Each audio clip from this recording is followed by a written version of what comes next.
Okay, Asmongold wants to talk, he said.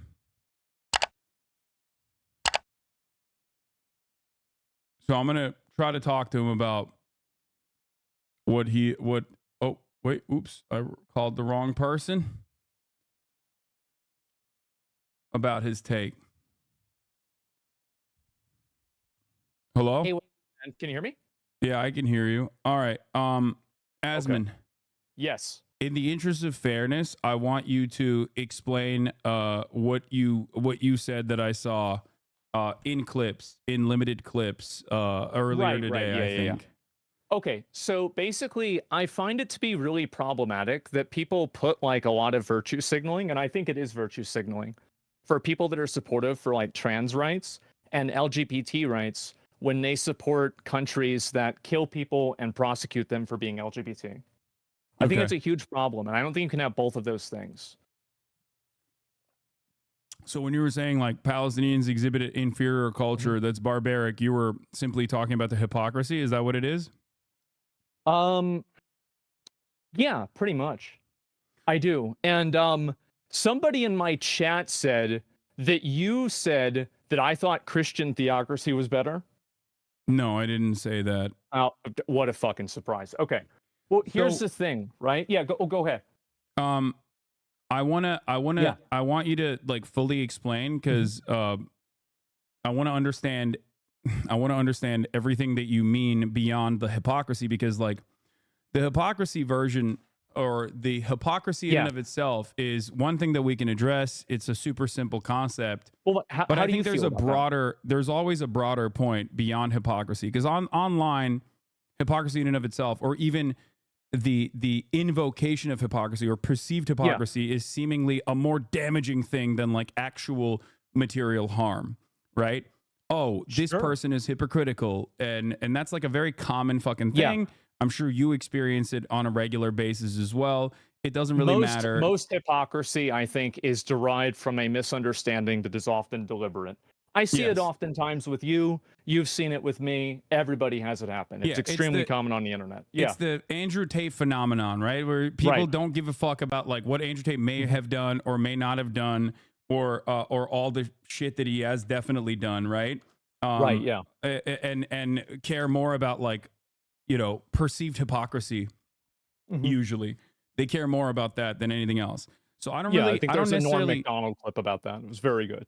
yeah, About Bill Cosby. I don't necessarily care about hypocrisy that much. But in terms of the hypocrisy of a matter, I can explain it to Yeah. you. Sure. Number one, um, so in terms of LGBTQ acceptance, right? Trans acceptance, queer Yeah. acceptance, you find that to be in the United States of America, in the wealthiest nation on earth, one of the most prosperous nations on the planet, to be to a certain degree like a fancy thing to advocate for, right? I don't think that you have to be rich to advocate for LGBT acceptance. No, that's not what I'm saying. Okay, what are you saying? Sorry. No. What I'm simply saying is that LGBTQ representation in video games is oftentimes considered to be something that is like unnecessary or something that is You're considered talking to about like be in games? in games, in facets Uh, of culture, in facets of media. yeah, sometimes it happens. It feels like it's inauthentic. Yeah, sure. Okay. Well, wait, is there a positive example of LGBTQ representation that you can think of in mainstream media in recent years? Sure. Just so Yeah. I understand what the dynamic So is there. did you play Final Fantasy 16? I did not. Oh my god. So they had a character in Final Fantasy 16. His name was Dion. And he was like the prince of an area. He was like the, like person who could like channel Bahamut, right? And he was gay, and it was part of the story. And they actually blocked sale for that game in some places in the Middle East because Square Enix didn't want to censor the game for that reason. And I respected them a lot for that. But that was wait, they refused to block the game? Is that what you're saying? Yes, yeah, Square Enix did not do that. And that was a good representation of like gay or trans. Yeah, I think so. I really do. Okay. I think that whenever you create a character, that the character's personality, sometimes it feels like when characters are added into stories, especially if they have like an LGBT like lean to them, they can be turned into being like a one-dimensional like I guess identification of that person, and it's like they make like an overt effort to talk about that and discuss it. And I feel like in a lot of times it can come off as patronizing or talking down to the audience. Okay. It feels Um, very inauthentic to me.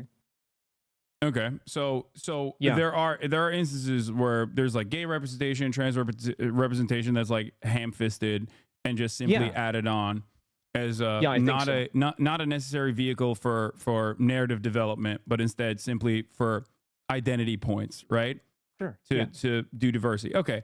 So and not to get too lost in the sauce, we can get back to this part of the conversation in a second.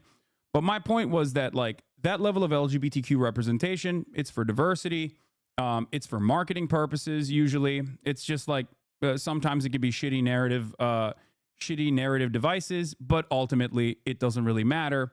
But a lot of people still get mad at it, right? A lot of They people in the do. Western world still get mad at it, and for me in particular, there is a hierarchy of needs for and that all human beings respond to, all human beings exist under. Is this like a Maslow's hierarchy of needs, or is this like Yes, something else? Maslow's hierarchy of Sure. needs Okay. is appropriate, but like there's a Got it. higher standard because the Maslow's hierarchy of needs usually is under the confines of like at least a developed country, where a developed country that is not constantly being bombarded or victims of like colonial occupation. My point is that Palestinians are not inherently anti-gay or anti-trans or anything like that. There are gay Palestinians, there are trans Palestinians, both living in Gaza, in historic Palestine, and also certainly outside of Gaza. Well, The is it problem against is- the law? The problem is there is no time or space or opportunity for them to engage in queer liberation, let alone, advocate for more representation in their artworks, for example, when they're too busy being bombed and destroyed and killed and ethnically displaced for 76 years under an apartheid regime that is a settler colonial occupation. Okay. Real quick. You don't think that I support Israel, do you? I don't, but I think Okay, that good. no, I don't think you support Israel, but I think you saying I that don't. like Not Palestinians at all. are immoral or evil or have an evil antiquated culture or are barbaric is think not that. only ahistorical. What's up? I do think that. Yeah, I mean, I think you're wrong. I don't know, man. Like, how can you be in support of a culture that tells people that they can't be who they want to be? Like, I mean, really, I mean, if I was advocating for what the laws were there, I would get banned for hate speech. How's that acceptable? I think you are misunderstanding what their culture is, what the Palestinian culture is, and you're also not setting the standard under the material conditions in which they exist. I don't like- think that you can do that. So there like, are a for number of other example- countries. For Okay, example, well, okay, let me go after this. okay, you go ahead, but I will give you more historically appropriate points in a second. So basically, the reason why I don't like what they do is because it's based off of a religious theocracy. And so you can look at other religious theocracies in other countries that aren't being bombed. And the one commonality that they have is that they all suppress people's identity and they express their freedom of expression. And I think that any culture and any type of government that is derivative of a religion is fundamentally inferior. I think this is true with any book. It's true with Judaism. It's true with Christianity. It's true with Islam. It's true with Hinduism. I think it's true with anything. And I find it to be very problematic that we're using these books as a guideline for like how to make laws when these books actively encourage killing people for different types of identities. And obviously, like, I understand that there's like a huge spectrum of people that are part of any culture. There's people that are way more progressive, people that are way less progressive.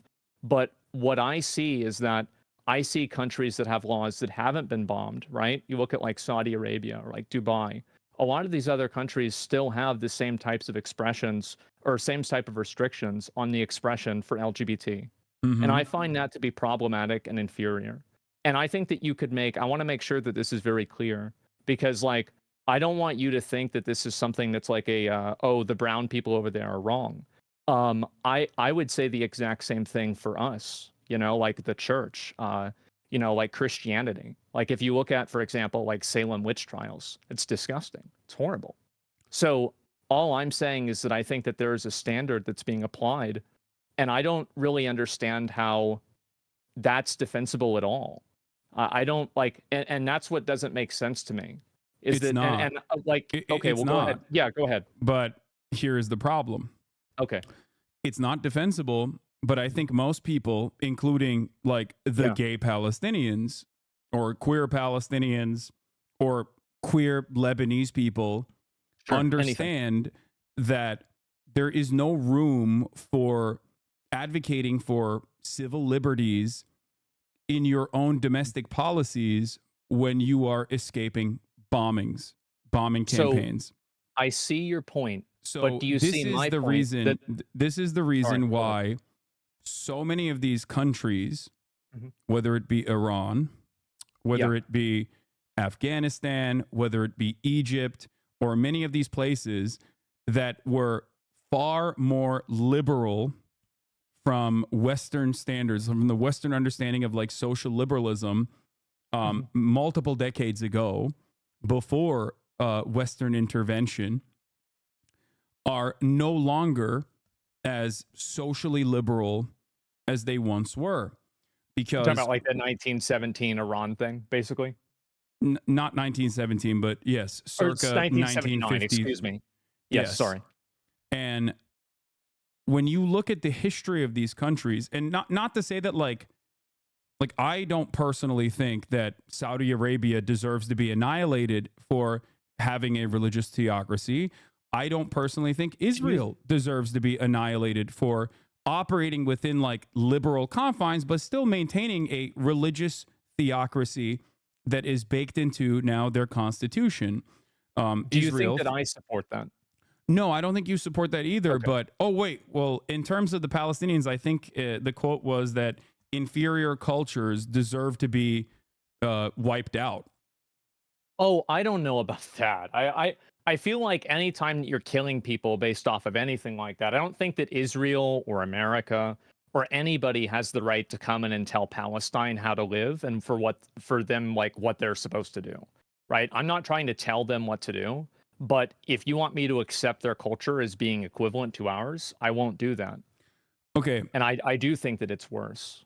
okay, but culture, you understand that culture changes throughout time, and it is directly a consequence of like how people or what people are experiencing in the United Well, States I of think that America. we're evidence of that. We're evidence of that because like we're much Yes. farther along. So Yeah, I so think a do lot you of places think are less fun. like I don't think you would agree that bombing Yeah, places makes them more tolerant to absolutely not.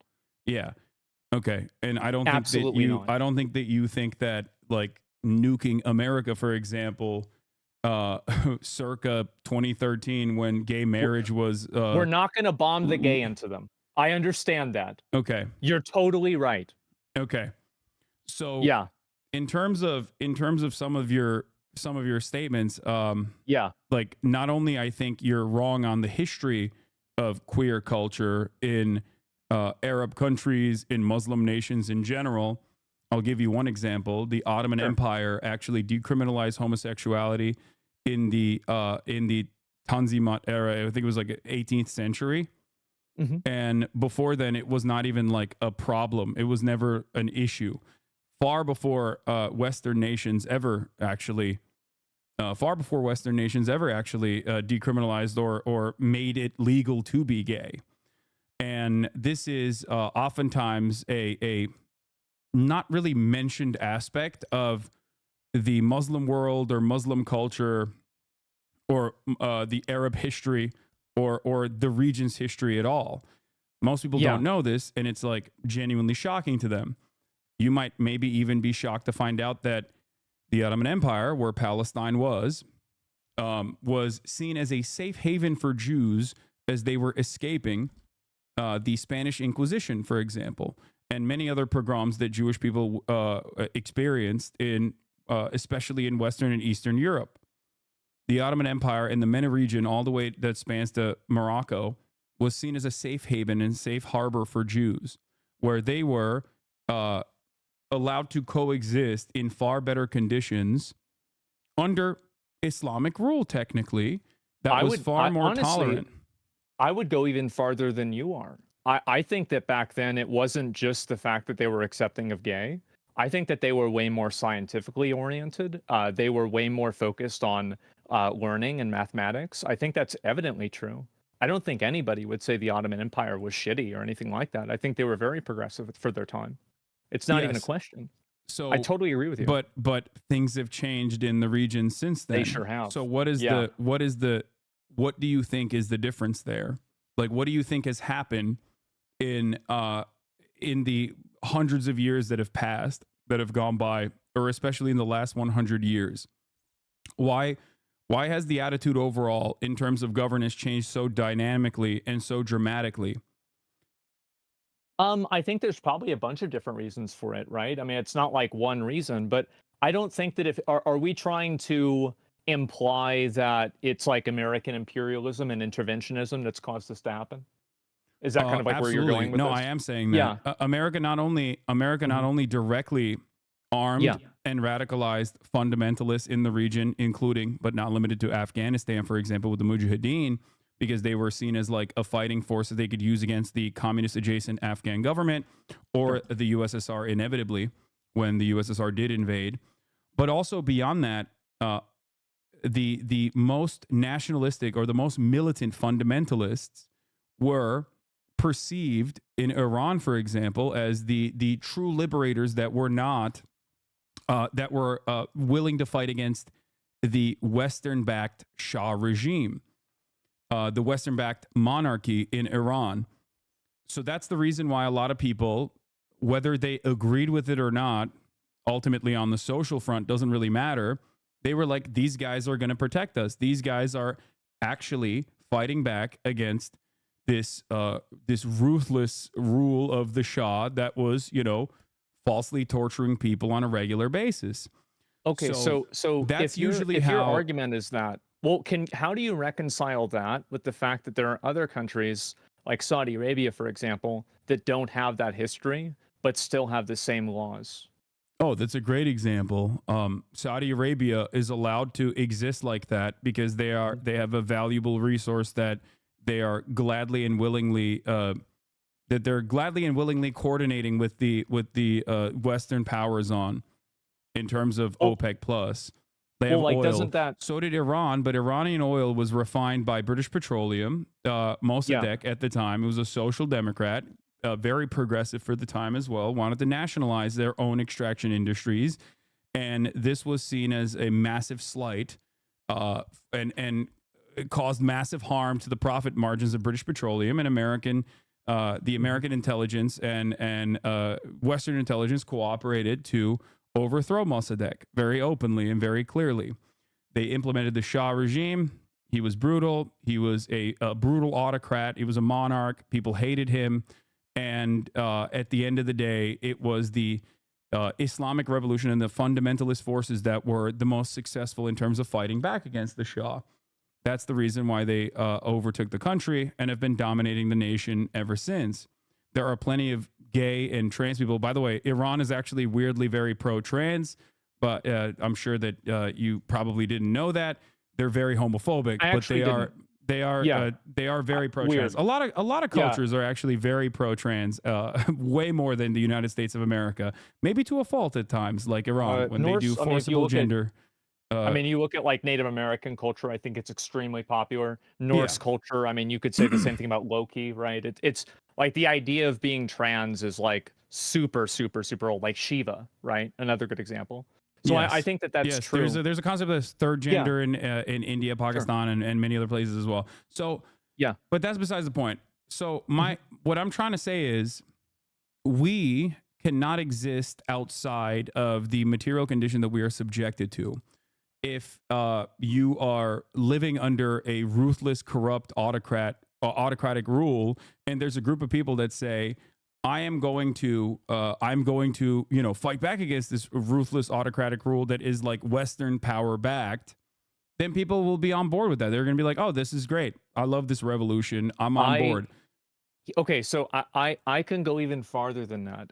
I totally understand why groups like ISIS happen. Like if you look at people from ISIS, these are people that are like 20 years old. They've lived their entire life being occupied by a foreign power. Okay, I but think that there I is a think we're difference doing between a horrible ISIS thing. and Iran, Sure. though. Like, I hope you No, understand that, right? And just like there's a difference between of ISIS course. and Hamas and all these other like I'm other just giving other. you an example. I'm giving you Okay, an example of like, so I think extremist groups are created. So you got a lot of heat, you got a lot of hate. One of your most popular, biggest hits was that America deserved 9/11. Remember that? yes. Bad day, bad day. But what you meant to say is that American interventionism inadvertently caused this to happen. No, Am I right? directly, not even inadvertently. Is a concept that Okay. historians So call blowback. I totally agree with you about that. I completely agree with you. I think that you're right. I defended that.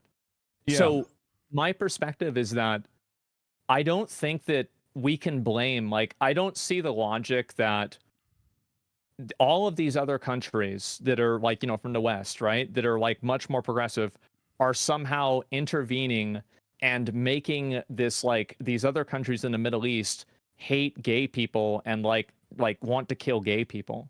And I don't see how like Wait, you don't pushing agree with against that? You're uh saying no, I don't. I don't really see how they're congruent. so? I don't see like Why no, do you I think don't. that? So why do you think that historically they didn't hate gay people, but now they do?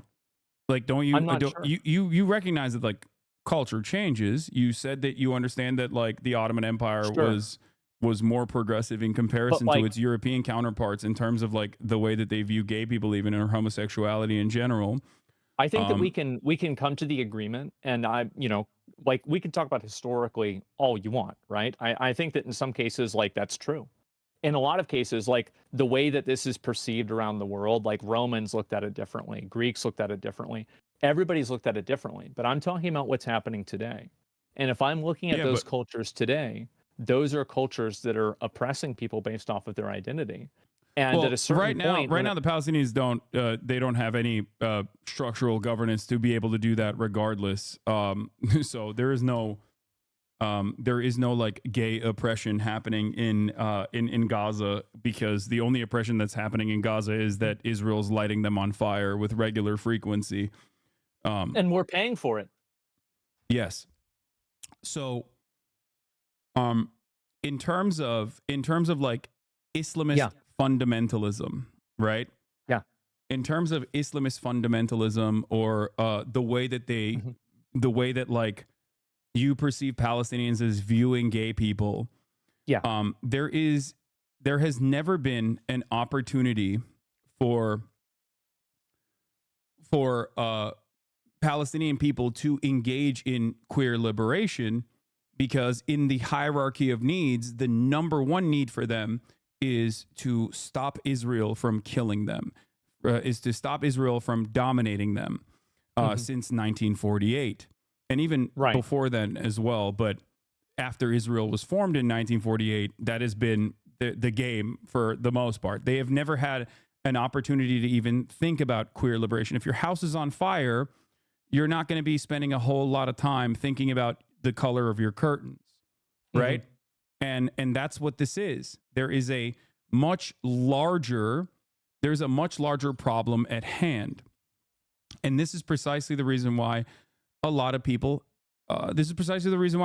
actually never fully comprehend this, but a lot of leftists in the Western world do understand that intersectionality.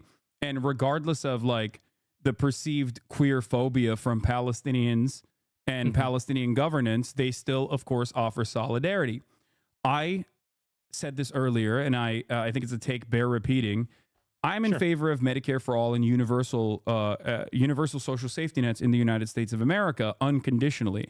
I do not believe in refusing to offer, for example, any sort of health care to a person because they're a Nazi, even, right? That's an I extreme and case. I think that they I deserve agree health care. with you.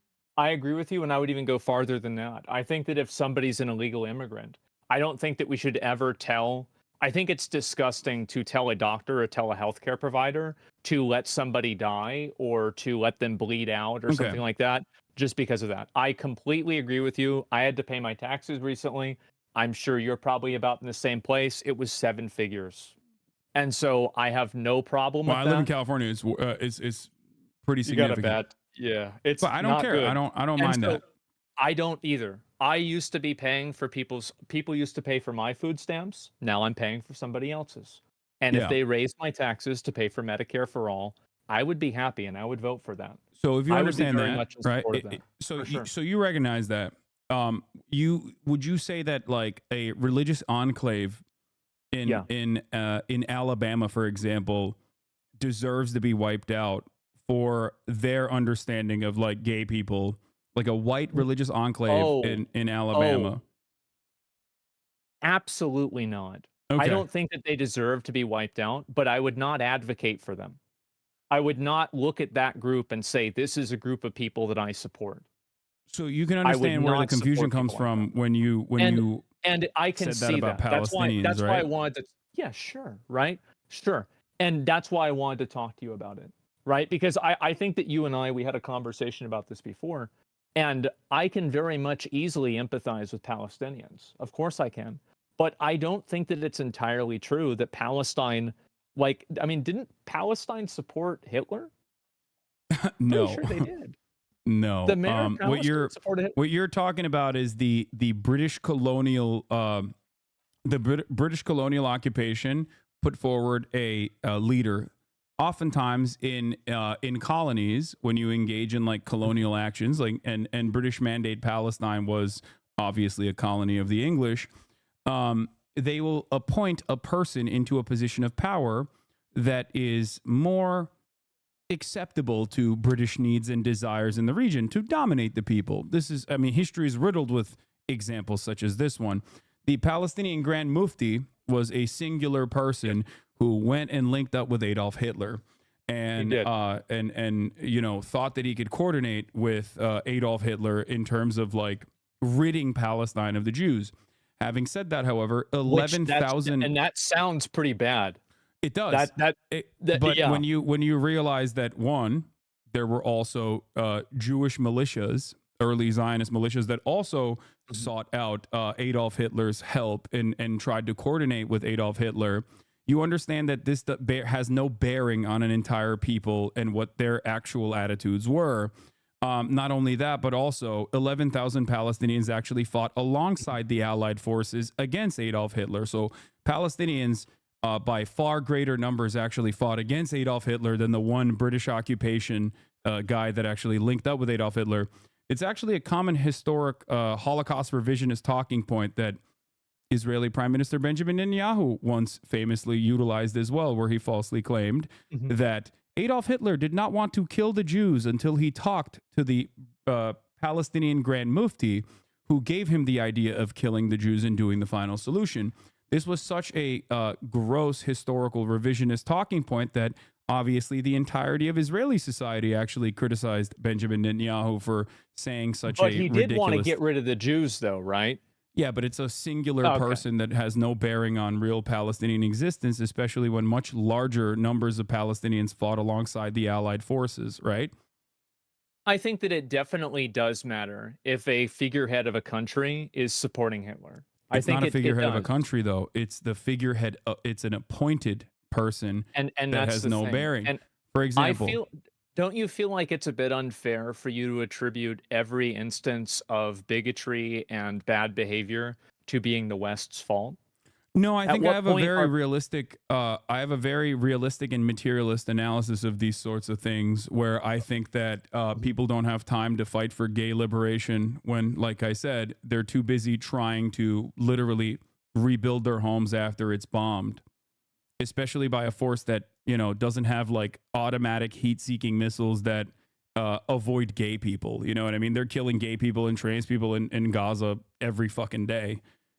Like there is no like gay liberation is not a real conversation here. It's just a mere talking point that a lot of people who defend Israel, not saying you do, but a lot of people who defend Israel try to repackage Mhm. Israel's violence and contextualize it and make it seem more appropriate to an American audience that is sometimes pro-gay and pro-queer. It rarely ever works. A lot of queer people still don't give a shit. They're like, I don't care. Just stop killing these people. Is their attitude. So that's it. That's the reality of the matter. Is that once Palestine is liberated, then they can have this conversation internally. But right now, Western forces are allowing the death and destruction of this people to continue. What do you think the odds are that after this stops happening, that the Palestinians are going to get together and say that it's okay to be gay? I don't know, because I can't even imagine a world where this death and destruction isn't constant. But I would say that just like in the United States of America, you know, there people inevitably evolved, inevitably fought back, and what do you think? I've actually got a really good question. An environment for queer liberation, even though to this day there are still a shit ton of problems that especially trans people experience on a regular basis. Oh, I mean, it to me, I'm sure you're on Twitter probably more than I am. I'm not. And so, really? Yeah, I deleted it off my phone. I rarely go on it unless I'm live. Nick did the same thing. I that's crazy. Wow. Okay. Well, okay. I'm on Twitter a lot. How much more racist do you think that it's gotten, and like homophobic do you think it's gotten in the last like 2 years? I think it's like 500x, right? Yes. Like it's insane. It's crazy. And I think that it's just it just keeps getting worse too. And I'm curious, like, kind of what your viewpoint is, because we're talking about like kind of how like these different cultures are accepting people, and like now, what do you think about like Saudi Arabia and like the way that they're like, I guess, effectively sports washing things? I think that's the term that's being used a lot, right, with like esports, etc. Like, what's your take on that? I think that Saudi Arabia is also a religious theocracy that is simply trying to moderate their viewpoint in an effort to become more accepted by Western culture and bring in Western capital into the country.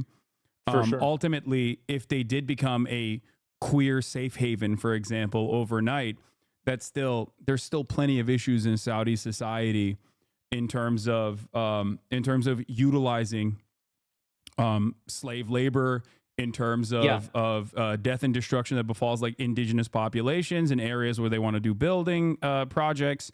And beyond that, there is the whole genocide in Yemen. A lot of these things can be solved inevitably, and there were some initiative from China that brought Iran and Saudi Arabia to the table to stop the destruction of Yemen, for example. That was relatively successful pre-October 7. But like, there are a shit ton of problems in Saudi Arabia still. Having said that, recently they just let women drive. Yes, very recently. Yeah, yes. no, a lot of the things that people who use this kind of sentiment against Palestinians oftentimes will overlook Saudi Arabia or other Gulf states that have the exact same rules and restrictions. But once again, this is more so about allowing right-wing sentiment to fester and dominate a society. There are plenty of members in the Israeli Knesset, for example, that also don't want women to learn how to fucking read and write. It's so bad. Like, absolutely, you're completely right. And there are plenty of people in America who feel similar ways as well. I've been hearing a lot of bad things about women being able to vote. Yes, some of those people gain more prominence in society as society becomes. Some of these people end up gaining more prominence in society, and slowly but surely they try to reorient society to their own desires. That's the reason why a lot of people fight back against this sort of thing. Okay?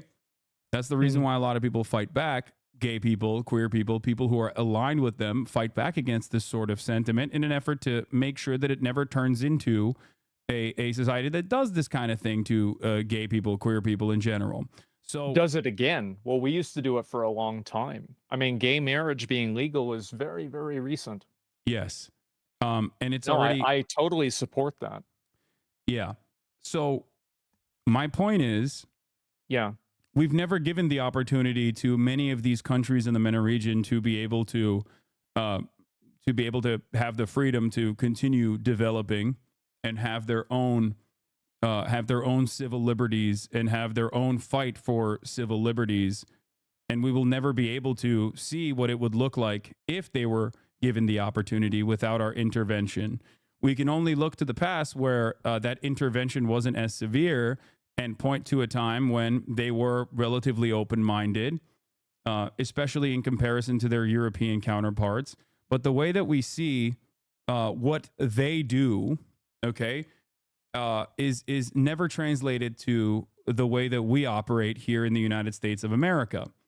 How do I you think figure that that? dynamic. I think that dynamic stems from dehumanization of Arab people in general. That is unfortunately all too commonplace in Western media and in Western society. I think it happens a lot. I mean, like, and obviously, like after 9/11, I mean, I've, have a number of Arab friends and they've told me it was a very, very bad time. So I think that you're absolutely right about that. And it is problematic.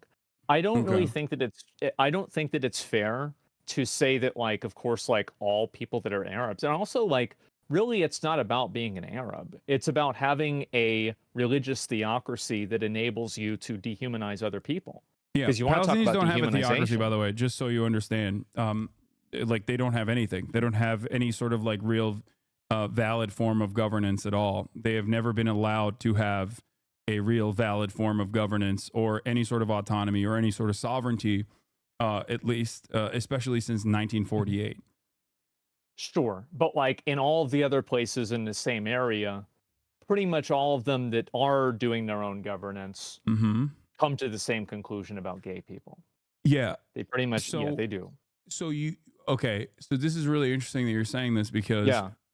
you recognize that like a lot of those other Gulf states are in alignment with the United States of America and are allowed to operate in whichever ways they see fit, including but not limited to helping Israel, right? They get F-16s and fleets of American planes, and they get security contracts for their consistent maintenance of American interests in the region.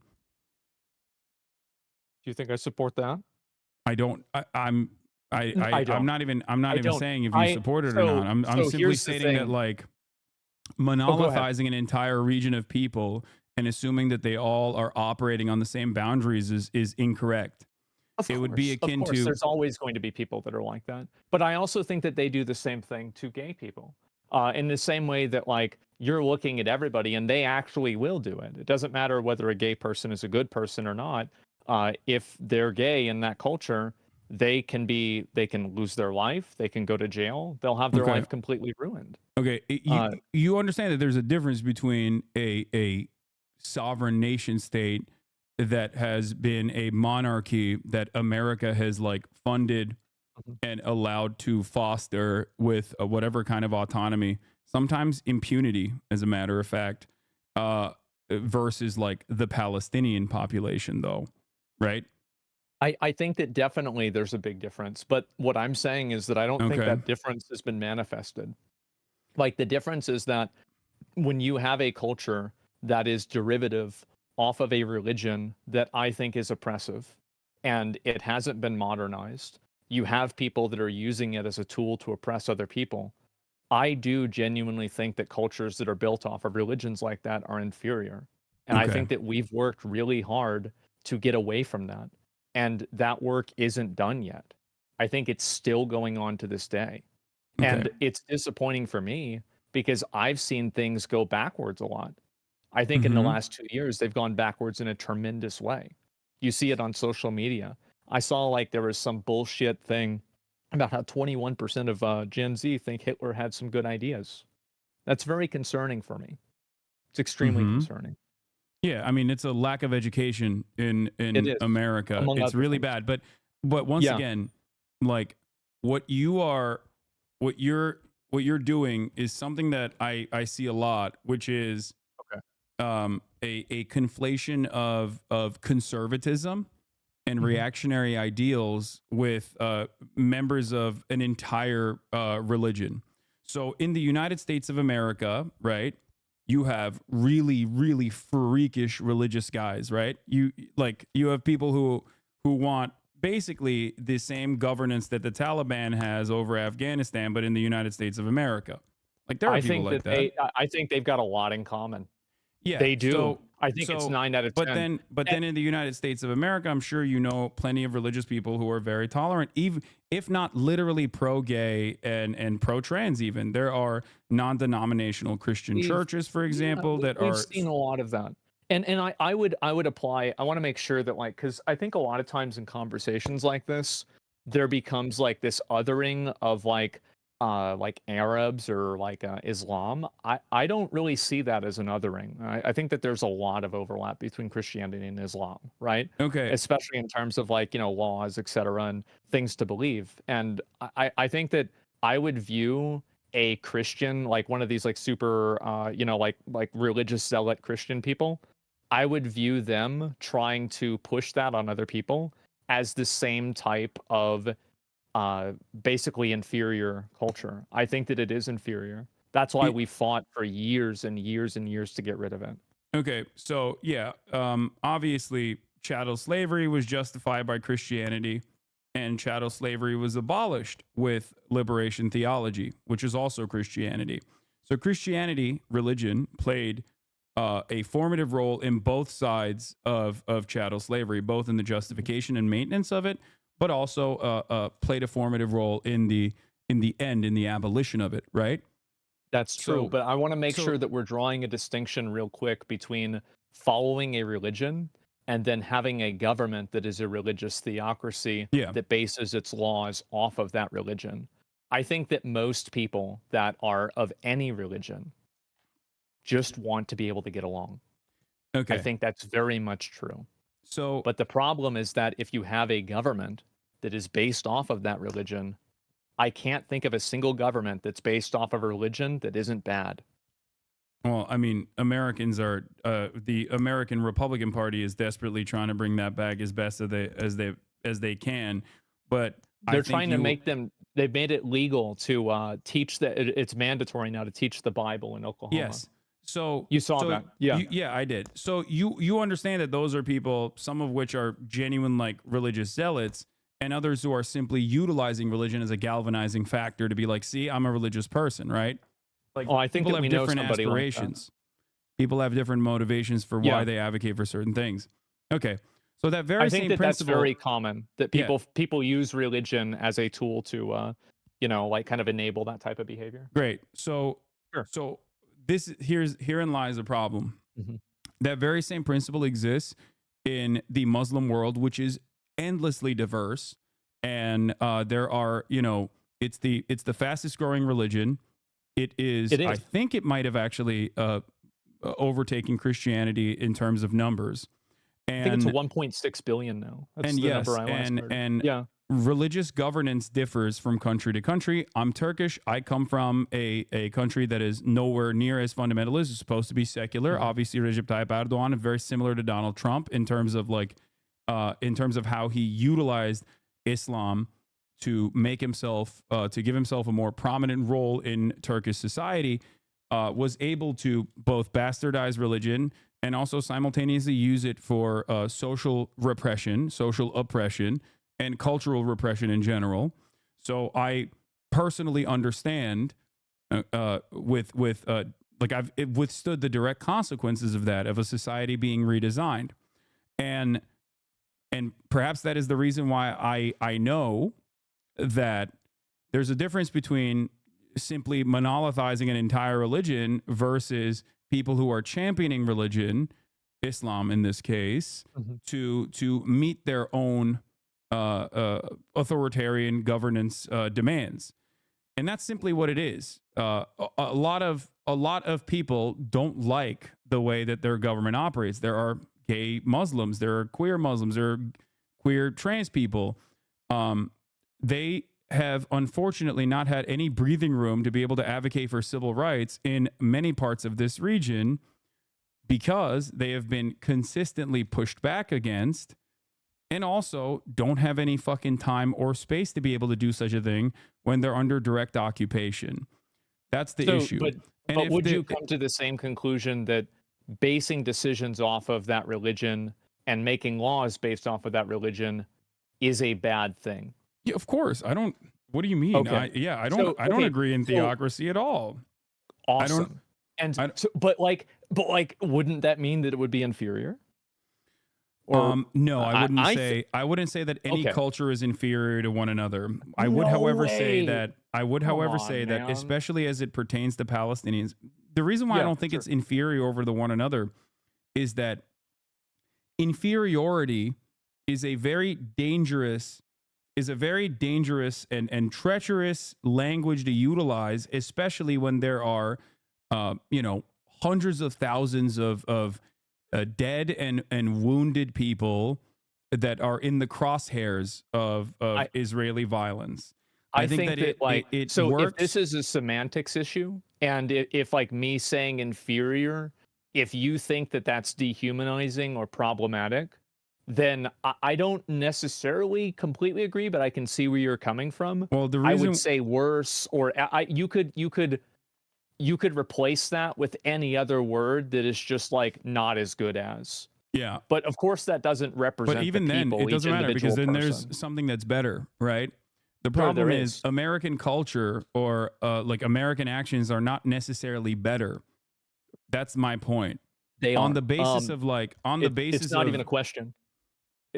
If you have a country and a culture that allows somebody to get killed for their sexual orientation, that is a worse culture than a culture that doesn't.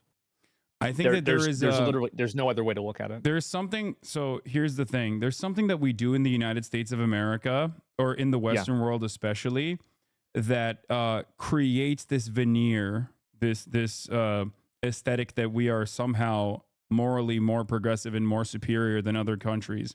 I'll give you an example of I can talk about like gay rights in general, but beyond gay rights, one thing that I could talk about especially is for example, slavery, right? Sure.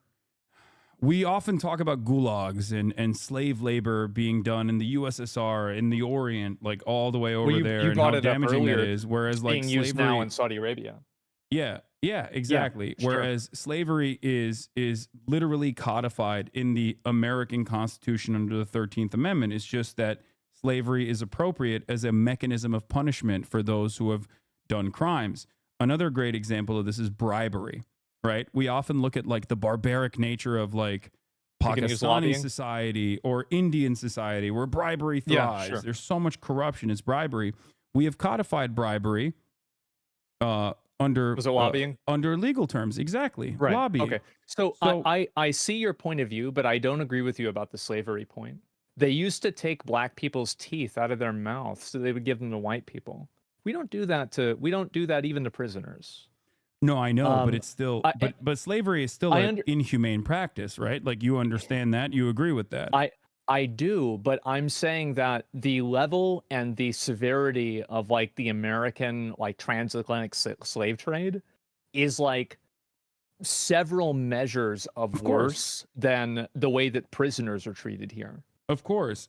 No, chattel slavery is a unique evil, and every single historian will agree with you on that front, that many cultures have practiced slavery throughout time, none of which as uniquely evil as chattel slavery, because there is obviously a like scientific racial aspect to it in terms of like indentured servitude. Indentured servitude, for example, did not mean that like your next of kin was also enslaved in a similar fashion, whereas chattel slavery is different, because if you're black, that means you are inhumane. It means you're inferior. And the point I was going to make is that, ironically enough, whether you recognize it or not, the exact same arguments and sentiments were expressed towards black people during chattel slavery in an effort to justify their continued enslavement, that they were inferior. Can you elaborate on that? I'm not sure what you mean by that. Black people were perceived in an effort to continue in American culture, in American Yeah. society, in the Western world, in an effort to continue the dominance of black people, in an effort to continue Right. their subjugation, the Americans, or at least like people in positions of power, were like, we need a way to make this appropriate, to make this justifiable, to make this permissible. Oh, I mean, like, well, Because otherwise, if people it's start recognizing that these are human beings and not simply fucking capital, not simply animals or something even worse than animal, then they're gonna start feeling bad, and people well, are this gonna isn't fuck up it the isn't bag. new, right? It's not new. It wasn't the succession of kings back in the day. It was the divine succession of kings. No, I yes, yes totally, and no, yes and no. So the reason why I'm saying this, because we both well, you're recognize the saying that there's uniqueness a of chattel religious slavery. you're saying that there is a religious justification that was created so it could be justified that you could do this. No, I'm I not even talking about the religious justification. No, I'm talking about just like a moral one. scientific justification. Like eugenics. Yes, eugenics, Oh, which is sure. now Yeah. seen as a Pseudoscience. false science, as pseudoscience that was specifically created and designed in an effort to look at this racialized form of violence and justify it. And in that process at the time, or rather, the reason why they went to that justification was because, if they were to do this on religious boundaries or on ethnic boundaries, as they had done previously in previous societies, whether it be like the Romans or the Greeks or any other form of like indentured servitude that was practiced in other cultures and other civilizations, you could not engage in the continued dominance of black people that way, because what if they become Christian, right? Or when you bring black people here, they learn the culture, they can they can integrate into society inevitably. So in order to create no this like continued dominance, they sought out the scientific, in air quotes, the pseudoscientific understanding of black inferiority, African inferiority. Their culture is barbaric. I think, are you trying to draw a parallel between like the eugenics argument for like subjugating black people and my argument for saying that like the like a religious theocracy is inferior? Is that kind of like where you're going?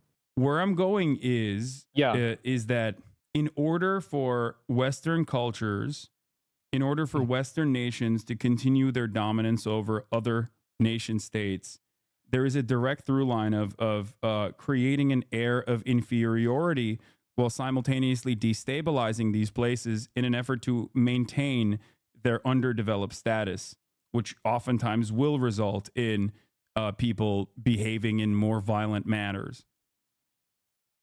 If you fuck with people, they're not going to like it. Yes. I agree with you. I think that's very true. Absolutely. I don't really think that there's really much of a disagreement there. I think that like absolutely that's what's happened. But if I'm looking at it from like my point of view, I do think that like the culture that we have is a better culture. I don't think that you can compare it to eugenics. I don't think you can say like, for example, like with eugenics where they're like comparing like shapes of somebody's skull or something like that versus like whether somebody is allowed to be gay or not without being prosecuted or killed. I don't really think that these two things are equivalent. I think that one of them is absolutely a lot worse. No, and it's much more. I'm simply mentioning the rhetoric that is utilized in this process. Like one of the examples is like the indigenous population, right? Which is like Native Americans. Yes, which is ironic that we're having this conversation today. A Columbus lot of the early justifications of settler colonial violence was met with, well, the natives are barbaric. The indigenous population is killing one another. They're practicing bloodletting. They're cannibals and whatnot. Some of which was not true at all, and others that might have been true. Now, well, there's a lot of it that was true. I mean, they did some crazy shit down there. So ultimately, it still does not justify the inhumane and horrific practice of full-scale genocide, which is infinitely more barbaric than anything that you could than anything that you could basically say about the indigenous population, right? I would say to an extent, yeah. Like if you want to talk about like how the Spanish treated them, yeah, it was really bad. Okay, so Sure. it's a far greater evil, right? Like Right. instead of um, fostering a non-hostile relationship with the indigenous population and collaborating with them, instead of doing that, full-scale domination and ethnic cleansing it was the far worse evil in that process, right? Because human beings are Um, still human uh, beings at the end of the day. You can like reason with them, you can talk to them. There is no greater evil in terms of like evil Olympics. Like mhm. genocide is up there. It's the worst thing you can do to a entire group of people. I You're totally right. I, Yeah. I completely agree with you because like yeah, you can't talk to them or anything like that. But what I'm saying is that I think that those people were killing others of them all the time. Like they were doing that too. This is I mean we're doing an evil tier list, right? Yeah. And so like you're saying that this one is kind of a little bit worse than the others. No, And I not a think that little bit. my No, no, no. I think far worse. okay, Far more I mean damaging, far that's more fine. damaging historically and Mhm. throughout time. Like, I guess my argument is like, I Yeah. don't care if, like, for example, Jewish people in the Holocaust, like, if they were homophobic, for example, like, I don't think that would justify the Holocaust. No. You agree Obviously with that, not. right? Okay, Yeah, of course not. then what your statements about Palestinian culture and the reason why a lot of people on Twitter are mad at you now is a similar sentiment being expressed, whether it was inadvertent or not, that their inferior culture is being wiped out, and you don't care if an inferior culture is being wiped out. Like that's the I'm not going it to support a culture that demonizes and kills people for their identity. I'm never going to support a culture that does that. It doesn't matter whether it's Christian, Islamic, or anything okay, atheist. Any time that a culture is killing people for their identity, that culture is evil, okay. and they are committing an act of evil. Um, It's completely indefensible. well, I think there are some issues with that sentiment, especially when you compare, for example, what the American government did in World War II. We support the Allied forces. We root for easy company, as my friend Felix Biederman always says, regardless of how America was segregated at the time, an incredibly unfair and inhumane practice, right? Americans were not exactly woke on gay people at the time. Americans were not exactly woke on black people at the time. There were horrifying things that we did to black soldiers in the aftermath of World War II, as a matter of And fact. we've gotten a And lot yet, better since but no, then. no, but We hold have. on. But Okay. ultimately, right? We still celebrate the Allied forces and their accomplishments in World War II, right? In defeating Adolf Hitler and liberating these concentration camps. The problem is, in terms of like the analysis, in terms of people resisting against like Israeli occupation, a similar dynamic exists. These are guys who I don't agree with in terms of their own domestic affairs, in terms of the way that they govern themselves. But the problem is, they don't have, like, there is no opportunity for normal Palestinian civilians to go out and take it to the streets and like fight back against their own governments to be able to get to that point in terms of civil liberties for queer people. They've never had that opportunity. So I see it in the same exact way. Like, I ride for easy company. And I think that I am not going to sit here and criticize people resisting against the Israeli apartheid for that same exact reason, because it's a far greater evil than anything that people could potentially do. Genocide is the thing. It's the worst possible thing you can do to an entire population. But they would be doing the genocide to people based off of their identity. No, you can't imagine that, is what I'm saying. You can't, like, and you can't point to Saudi Arabia as a reason for why you think they would, especially when historically they haven't. And beyond that, there's never been an opportunity for them to be liberated so they could even fight back against So that normal Palestinians can fight back against, like, whatever kind of religious oppression that might come afterwards.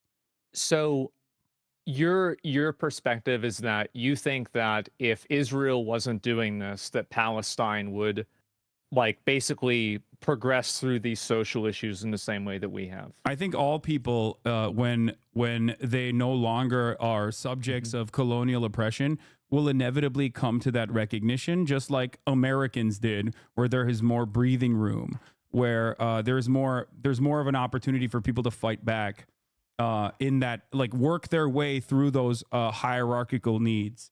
And yes, queer liberation is a part of that. Feminism is a part of that. Feminist movements are a Sure. part of that, and that's how societies are allowed to evolve and become a different version of what they once were. The problem is there's never been an opportunity for them. Now, having said that, just like I talked about, Easy Company and the Allied forces during World War II, like, you root for them against Adolf Hitler, right? Because Adolf Hitler was doing a genocide. Mhm. And that's the same principle here for the Palestinian liberation, is that regardless of what their attitude is, regardless of what their cultural attitude might be, the governance specifically, because Hamas in and of itself is an Islamist fundamentalist organization that has evolved throughout the years. But having said that, it is still, they're not, they're definitely guys who maybe I don't see the world in the same ways with, and don't agree with their form of, like, internal governance. But I'm not going to spend a lot of time on That's that because their pretty primary bad. what? Yeah, it's pretty bad though. Yeah, I and mean, the way that and the reason why I don't spend a lot of time and emphasis on that is because their primary role, and their primary role for existence in general, as Palestinian statehood has evolved, or the Palestinian emancipation movement has evolved over the course of 76 years, they have become the only party that is ready to resist against the Israeli settler colonial occupation. So that's my analysis there. It's that it's not going to stop. Palestinian people are going to continue to be mercilessly and ruthlessly dominated by the Israeli apartheid, as they have historically. And I'm not going to fault and find ways in which, like, I'm not going to spend a lot of time on the disagreements that I have with either their tactics or even the way that they would potentially govern themselves, I because mean, I think it bears no I basis would criticize the tactics. in the grander scheme of things. I do criticize the tactics, especially like I mean, that was the October 7th thing. I mean, a lot of random civilians and people that weren't involved were getting killed. It's evil when they do it, and it's evil when Israel does it. Yeah. Um, but I again, think that was it was when a okay, terrible thing. that's a you made a great Yeah, statement. I have also condemned the death and I know destruction of you don't civilians. support it. Now Yeah, now li- I know that. but listen. Going back to the Nat Turner Rebellion, or the Haitian Revolution, or the Algerian Revolution, or the struggle against the apartheid in South Africa, history is riddled with violent Mhm. actions that move the needle in terms of liberation. But when all is said and done, you don't think about the practice of putting a fucking tire around collaborators in apartheid South Africa and lighting them on fire. You think about how gross and inhumane the practice of the maintenance of the apartheid was. Because if you spent a whole lot of time on what the tactics of the liberation were, it would almost come across as a justification, right? And that's my I point. don't okay. So you think like and I could see where somebody would think that. Sure, I could see where somebody would come from that perspective. I don't really think that it's justified at all. I don't think that we should be fucking with them. I don't think we should be funding Israel. I think it's disgusting. It's a waste of everybody's money. Like you were talking about universal health care earlier. I think it'd be a lot easier for us to do that if we weren't shipping a bunch of bombs and resources overseas to kill random people. I totally agree with you.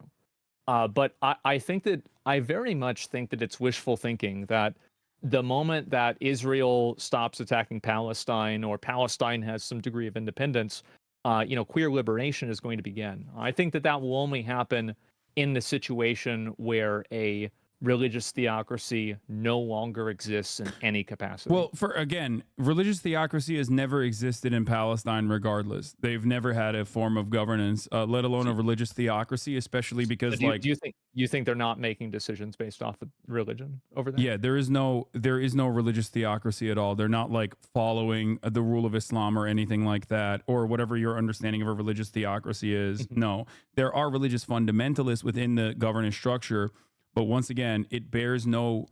It's not a part of the decision making structure.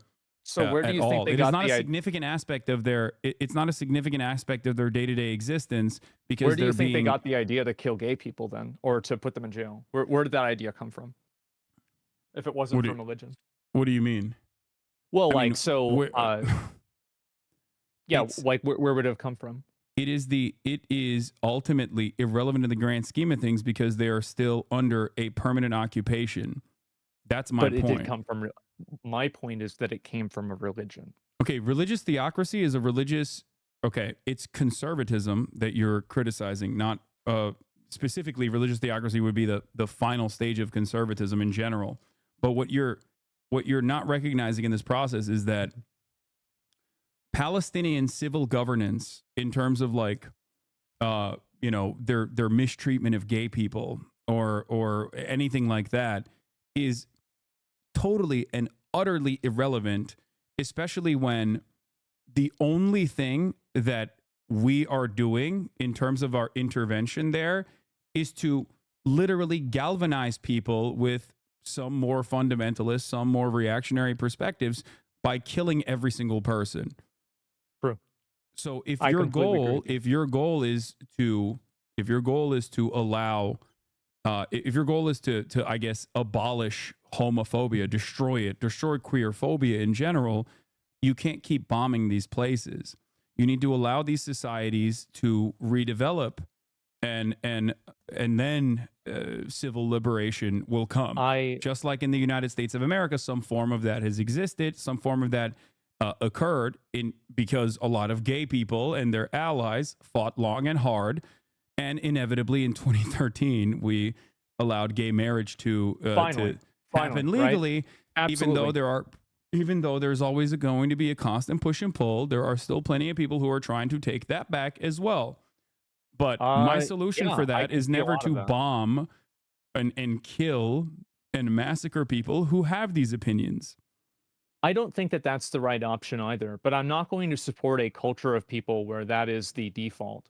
And I don't think that it's as simple as saying that because we're bombing them and because this Maslow's hierarchy of needs is happening, that this is the outcome. They like, I don't really see how it's congruent. That you can see how it's inconsistent though, right? Because like you're saying that you don't want to bomb like a religious enclave, a white religious enclave in Alabama. I don't want to bomb support Israel. them.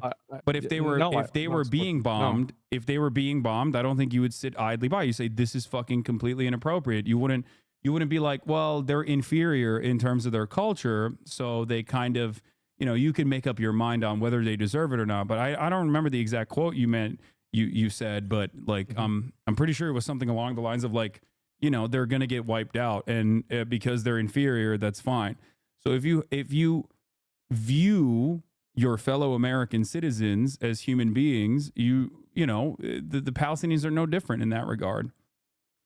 I think it's definitely different if you're talking about people that are from your country or not. Absolutely, it's different. Wait, why? Well, because they're part of your country, they're part of your culture. You're accountable to them in a completely different way.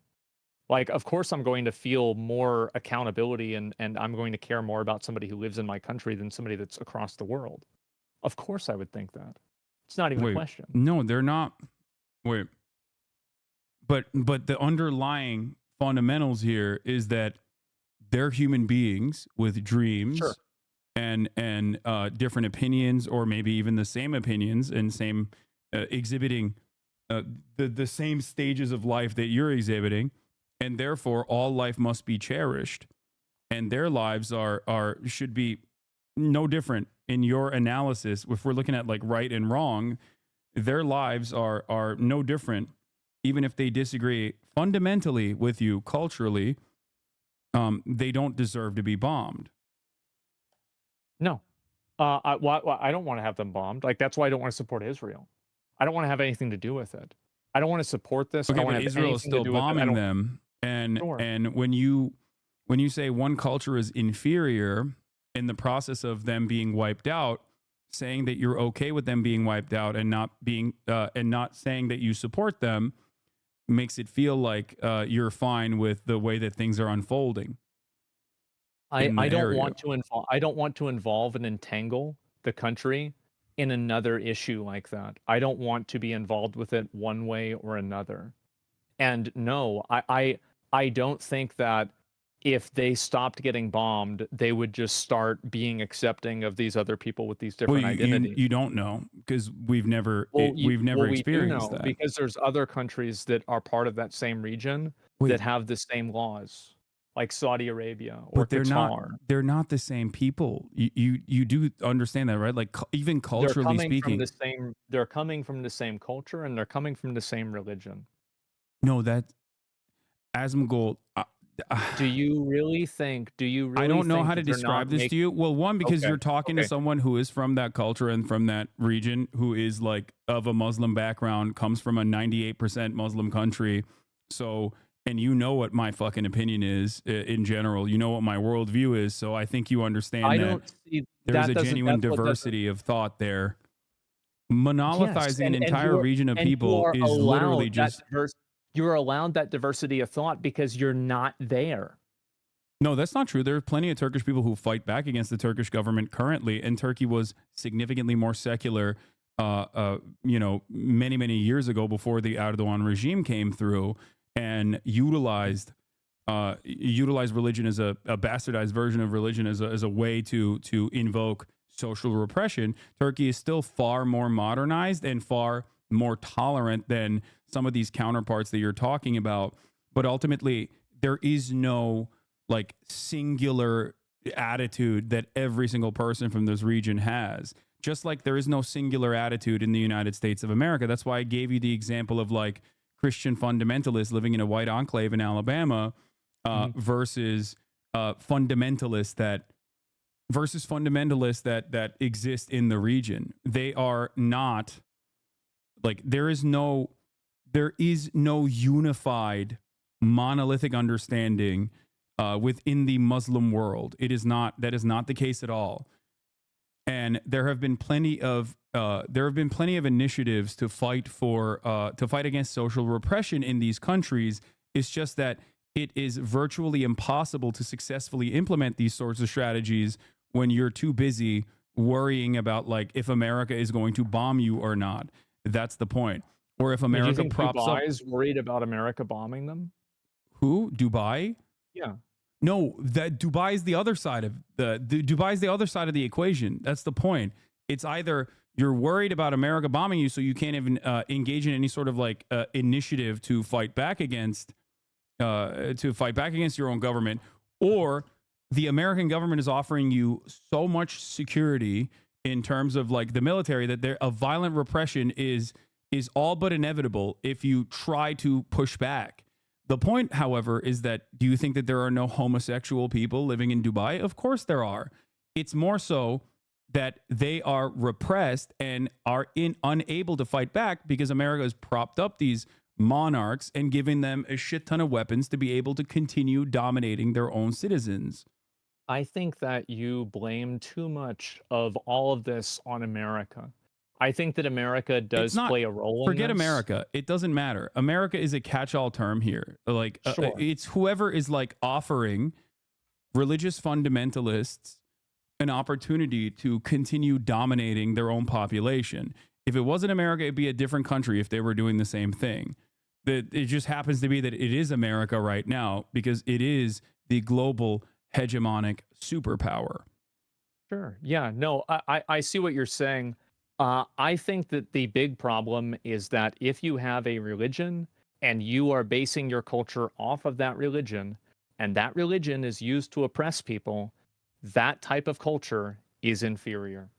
And whether that changes in the future, whether anything happens in the past, is irrelevant. At this current point, the way that they handle things is awful. It is there is no, absolutely but awful. also again, we have to both recognize that like Palestinians are not handling anything but just a genocide right now. So there You're is no, completely right. okay. So when you recognize that, and you talk about um the barbaric nature or Mhm. the immoral nature of like Palestinian existence without analyzing it within the framework of Oh, I 76 never years of, said that it was barbaric or their existence. I said that their behavior and the way that they treat people is bad. It's yeah, extremely bad and it's it's inferior not to ours. it's not a It's real not thing at bad. all. No, because it's not. You said they were inferior I when did. it is completely outside of the scope of Palestinians when they do not have any sort of sovereignty. I think you did use the term barbaric if I'm not mistaken.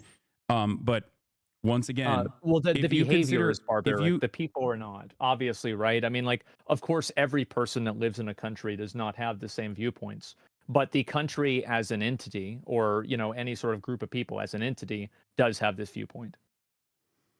okay. And the Um U.S. used to have this viewpoint too. Yeah. And in Yeah. that time frame, if the United States was being mercilessly and ruthlessly bombed by, I guess, an alien force that is Mhm. because like the power dynamic, the disproportionality of the power that like a nuclear armed militant state in the region that is Mhm. backed by the hegemonic superpower America is incomprehensible from the perspective of Americans. So I have to use like an alien force with Sure. superior Yeah. technology in this situation.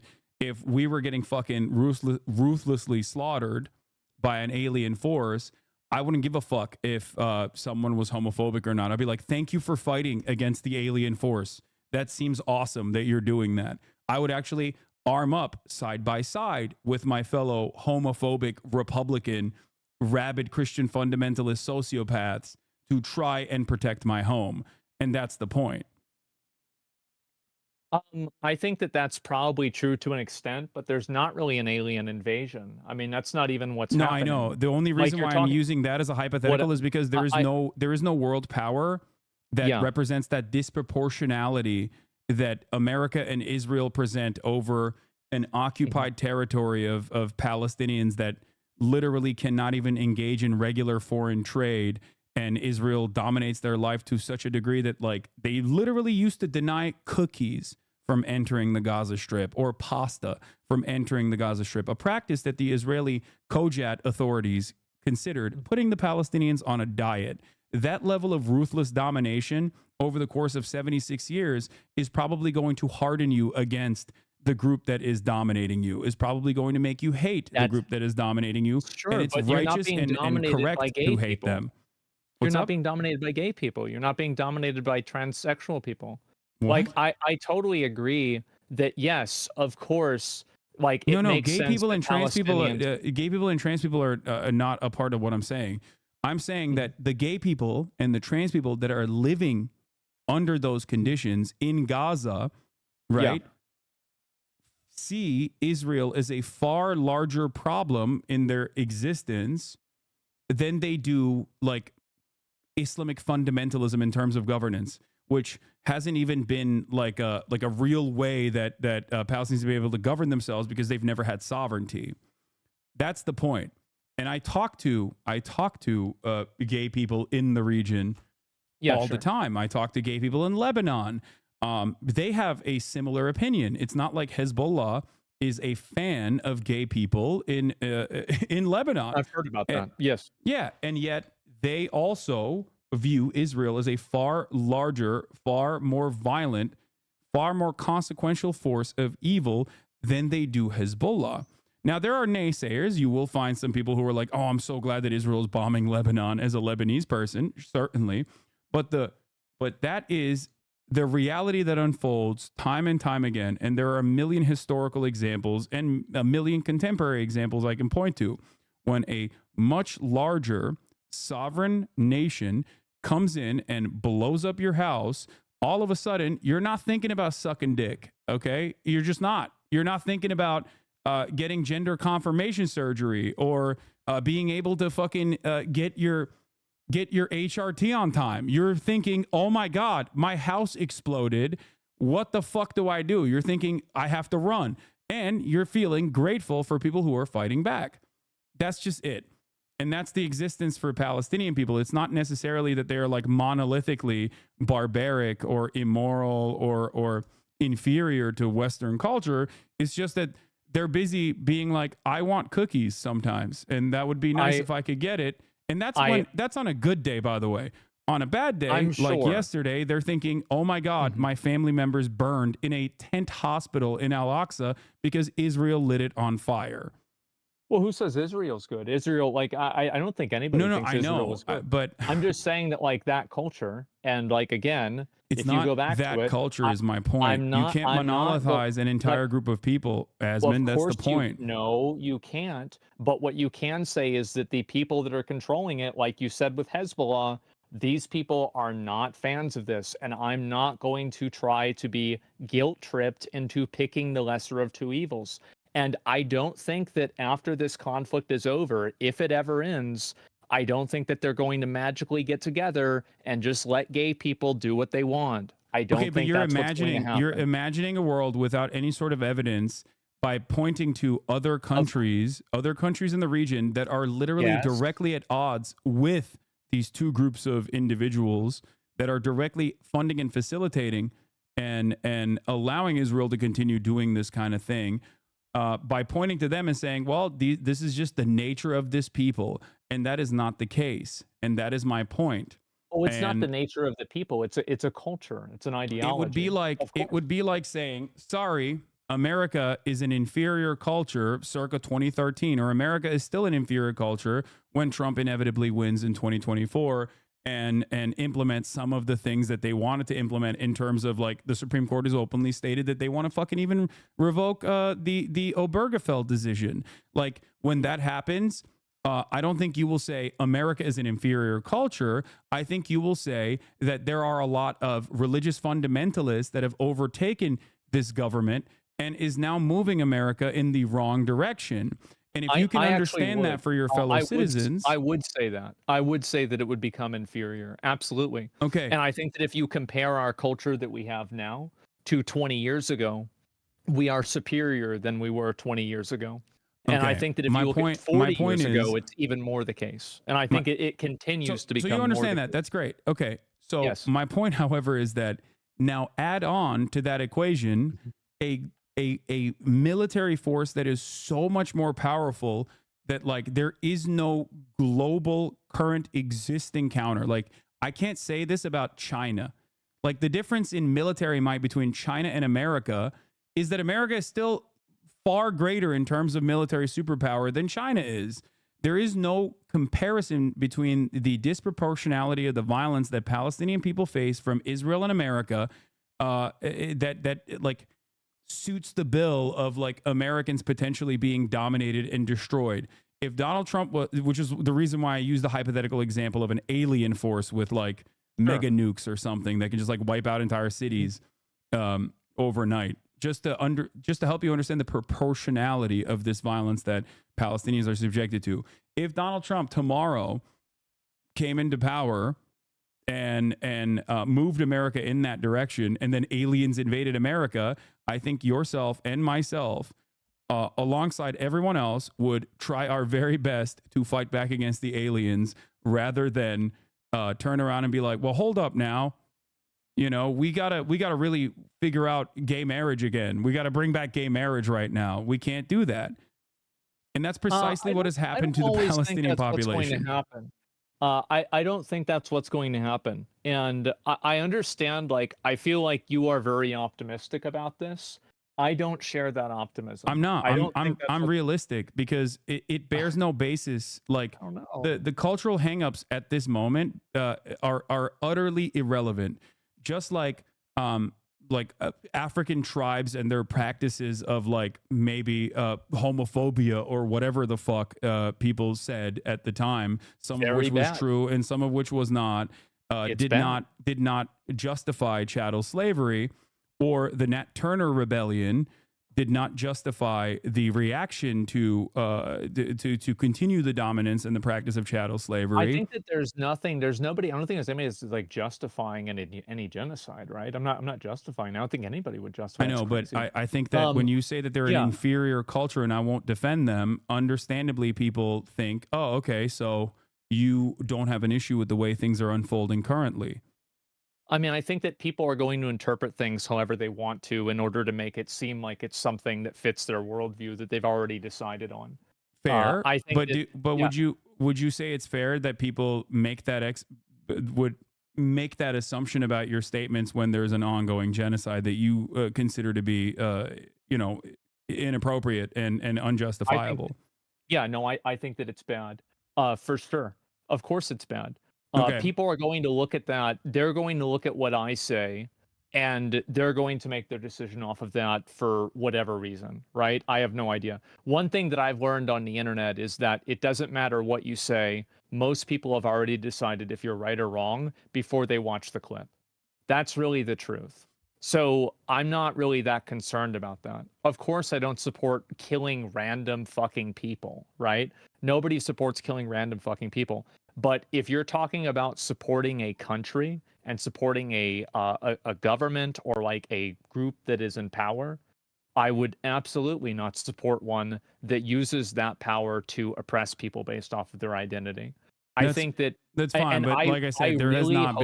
there has not been Here's the thing. a single moment where the Palestinians have had any breathing room outside of like Israeli occupation where they have engaged in this sort of self governance that you speak of. So it doesn't And necessarily matter in the grand scheme of things where here's there's an active genocide going on. here's the thing. I really hope that we can end the genocide. The Palestinians will be able to make their own decisions, and we'll see which one of us is right about this. Okay. I I do. That's my perspective. Okay. Because like But I it don't bears think no I can I don't think I can convince you, and I don't think you can really convince me about this. But I think that we do no. agree I'm saying it that doesn't doing this matter. is To okay. me, it doesn't matter Okay, go because ahead. it's not because I don't care Yeah. about queer liberation. Of course I do. But I understand, as do you, by the way, that genocide is the far greater evil, that it bears no basis in my analysis on whether genocide is right or wrong, as do you also admit. So I'm not going to sit here and be like, well, Palestinians are, barbaric, especially because like they're not. And I understand that Palestinians are people just like Americans are, right? And that some have these kinds of opinions and others don't. And ultimately, it doesn't matter. Like the way you just said earlier in this conversation, Sure. that of course you're going to have a different way of analyzing your fellow Americans, right? Of In course. comparison to the Yeah. way you analyze and interpret this entire region of people, that is like, whether, I don't know if you recognize this or not, but that is like at the heart of right wing sentiment or bigoted sentiment, which then opens up the floodgates to a lot of other justifications that befall the Palestinian population. Whether you're doing that inadvertently or not doesn't change that dynamic, because Are we really trying to say that people are going to have the same values? They're going to care about a group of people across the world just as much as the people in their own town? Like I think that that's just so I hope divorced no, from reality. I do. I genuinely do believe that. And I personally have that opinion. So yes, I am telling you right now 100%, and it's not because I'm from Turkey or grew up in a Muslim country that I have this opinion. It is Yeah. an opinion that I have, and that's precisely the way that's precisely the reason why I say to you right now that there Right. are people that are directly at odds with the way I view the world. There are people who want to kill me, and I still wish the best upon them. I mean this genuinely. I want them to get healthcare. I want them to have educational opportunities, and I want them to have a ladder of upward social mobility, because I truly believe that if they had these material freedoms, that it would be less likely for them to become right-wing charlatans or people who want to fucking kill me in general. Like, that's my point. And that's how that is exactly how I view all world conflicts. That these are people. There's a diversity of opinion amongst any group of people, and there is nothing different about them, regardless of where they were born, regardless of what they believe. That if given the same exact opportunities, if a Palestinian that was born in Gaza was instead born in the United States of America, they would be just like every other American. There is no difference between the way they see the world. There is no value that is like genetically brought upon them.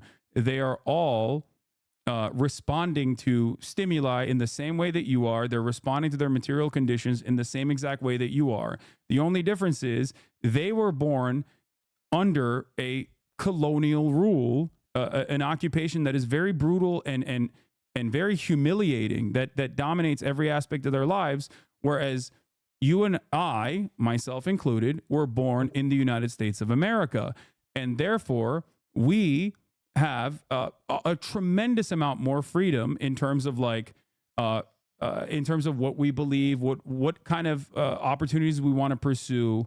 Because we don't live in a religious theocracy, because that would be worse. No, it's not. There is no intractable quality of people born under a religious theocracy. Like no one, if you were to talk to regular Saudi citizens, or regular citizens from Qatar, or regular citizens from Dubai, there are plenty of people who don't like that form of governance, who want something to change, who want to change their governments so that they can live free lives in the same way that Americans, to a certain degree, in comparison to those other countries, can live freely and express themselves sexually, even though there is plenty of setbacks here in modern America as well, towards trans people, for example.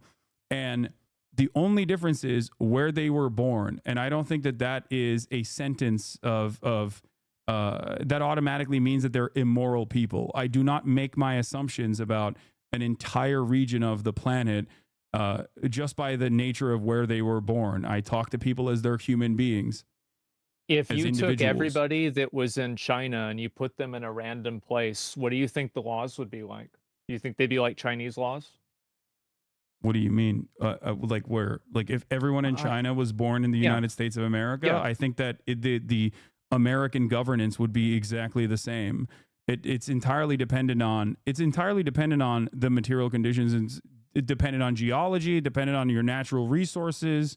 Like I don't know how much more they would differ, but if a shit ton of Chinese people immigrated into the United States of America, for example, as they have, yes, they would become Americanized, as is the case with undocumented migrants, for example. There are plenty of studies conducted on this as well. We can talk about that too if you want. I think that's so that's a good point, but I also think that whenever you've had large contingencies of people from other cultures that come into, like, let's say the UK, they have tried to push for other laws. They have tried to change the laws there. They absolutely have. What do you mean? About like people pushing for new laws? Like in terms of what? In terms of how people can express themselves, in terms of how people can act in public? Yes. You need to elaborate a little bit. I'm a little confused about what you're saying. What I'm saying is that there have been a lot of instances where people that have come from another country that come into a new country, make the new country like their old country. I think that's what would make sense. Is there an example of this in modern history or in any time in American history at all? Yeah. An example is that, so I live in Austin, Texas, and I can drive over to other parts of Austin, Texas that are a lot closer to Mexico than they are like America. They have Spanish names, and there's a bunch of people there because a lot of those people came from another culture. Absolutely. Wait, I think that's the same everywhere. Texas is probably the worst example for this because of the war. Well, no, because Texas, like the border and everything. The border crossed them is what the common sentiment is in general. Right. But in terms of like Texas culture, Texas. Here, I'll give you actual data on this. Right, studies are conducted on this stuff all the time. There's always there's always a new group of migrants that are coming from a specific part of the world, whether it's because they're like economic refugees, economic migrants, or if they're like escaping war or some kind Yeah. of like political struggle in their in the on the home front, right?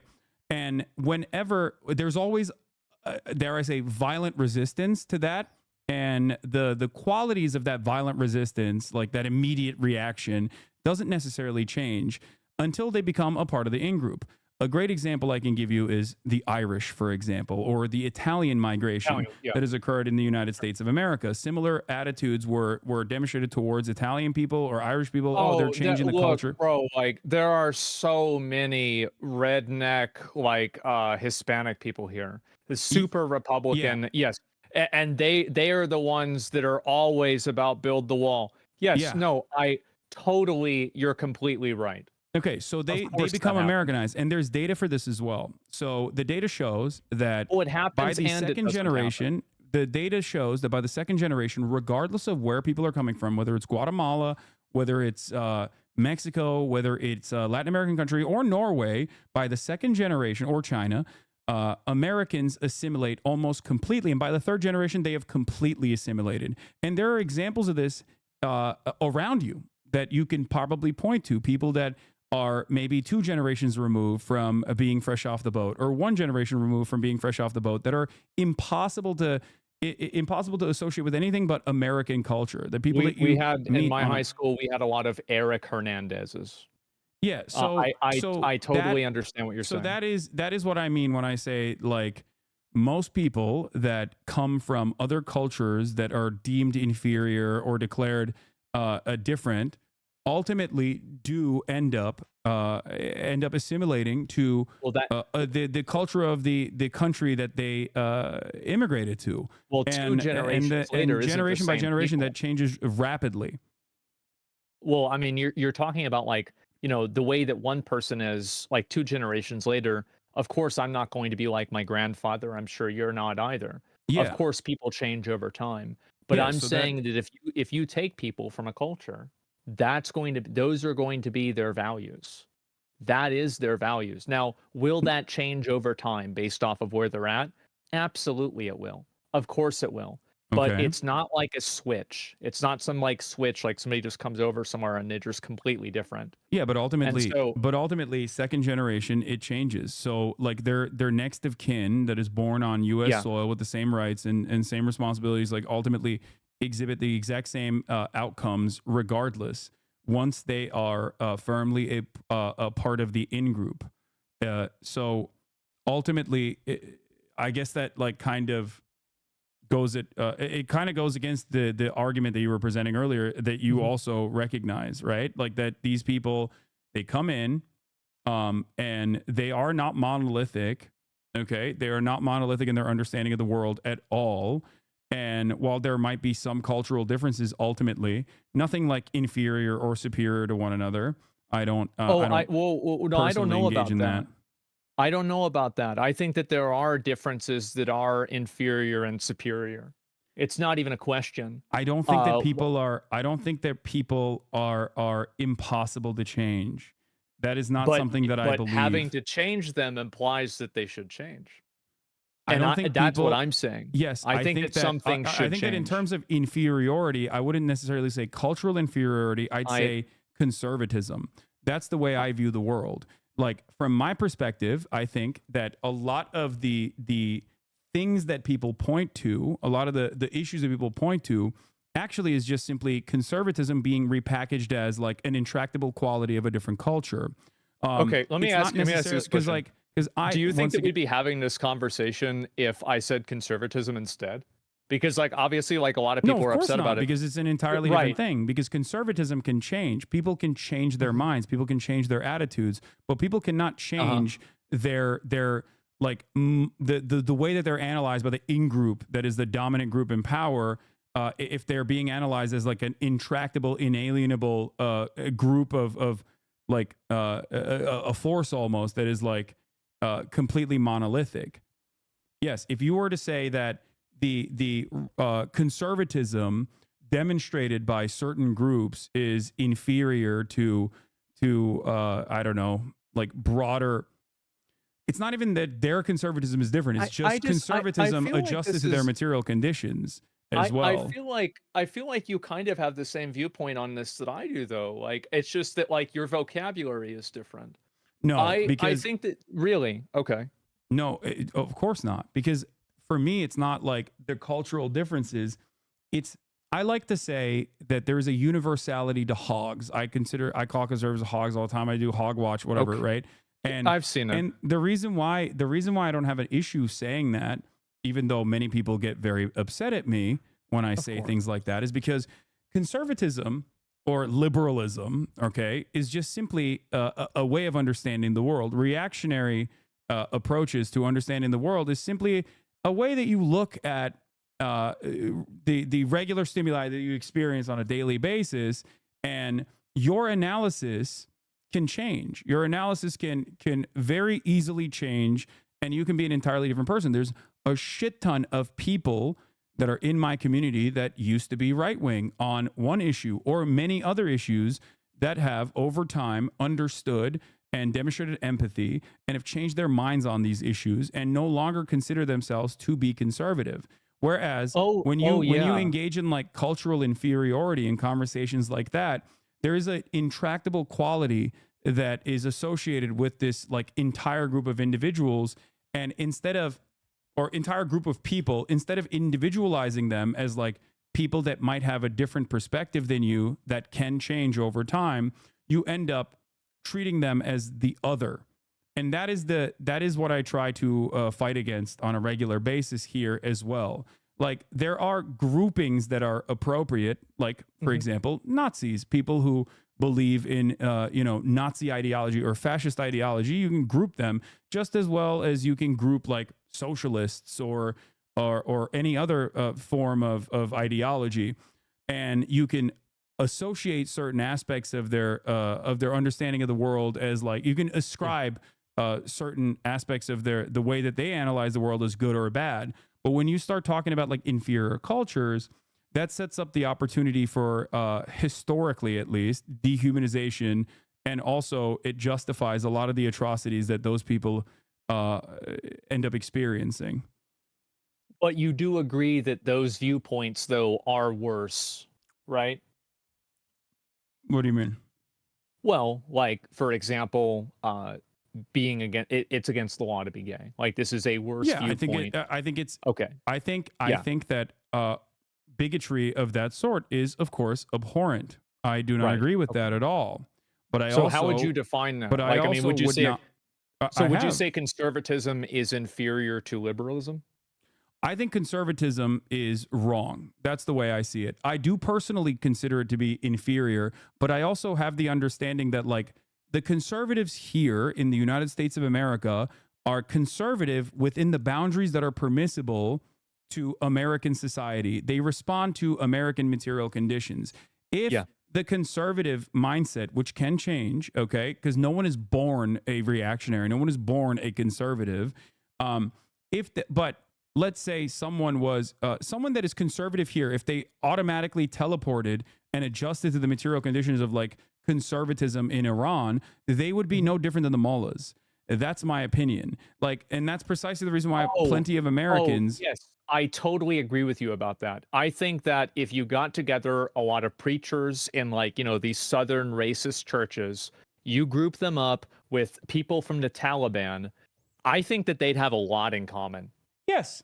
I Even totally agree with you. And even the I likes think of Ben Shapiro, yes, it's adjusted to American society. It doesn't have to be a absolutely. 1-to-1 comparison. It's adjusted to American Yes. society because ultimately, what do our conservatives do? Like an example I use regularly is you have the what's that fucking church that always goes to like even Westboro Baptist yeah, Church. Westboro Baptist Church. Like those Yeah, guys are fucking insane, right? they are. But what do? Instead of going and rising up in arms and like fucking murking gay people, they go and protest outside of like, I don't know, non-denominational churches, or they go protest like at a Right. gay funeral.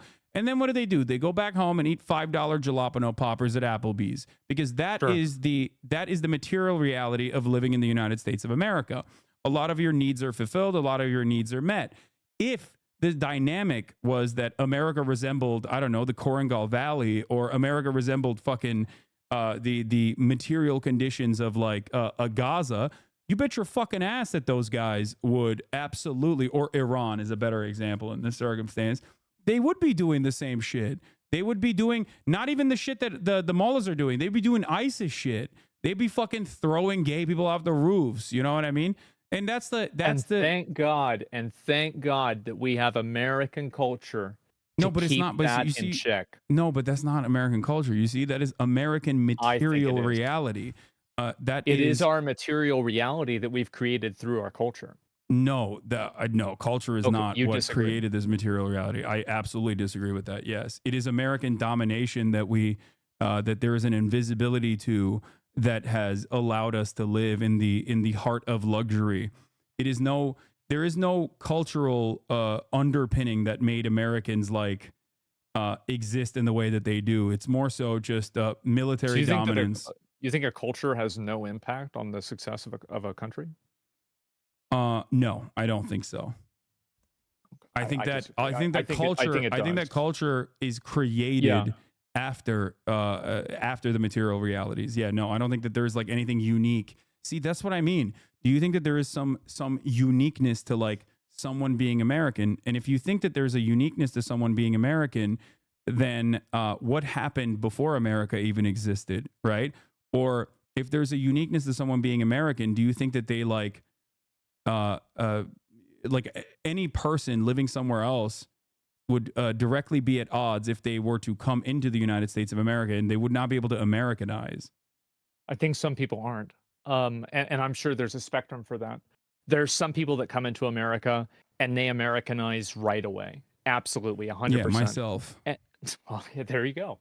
And so, because like you came over here, you 12. I came here when I was 18. Oh shit. Okay. Wow. Okay. Way later. Yeah. So yeah, you just fit right in. It's no big deal. Other people, it's totally different. I think a big reason for that is language too. Certainly, like you speak English. That is a part of it. But my point is, I don't think that like American culture is like is superior. There's plenty of issues that you have also. Yes. There's plenty of issues that you've also mentioned in American culture that makes it, there's plenty of issues with American governance right now that I don't think it like America is a superior culture at all. I don't think that there is any reason to have these kinds of conversations. What? I totally agree with you about that.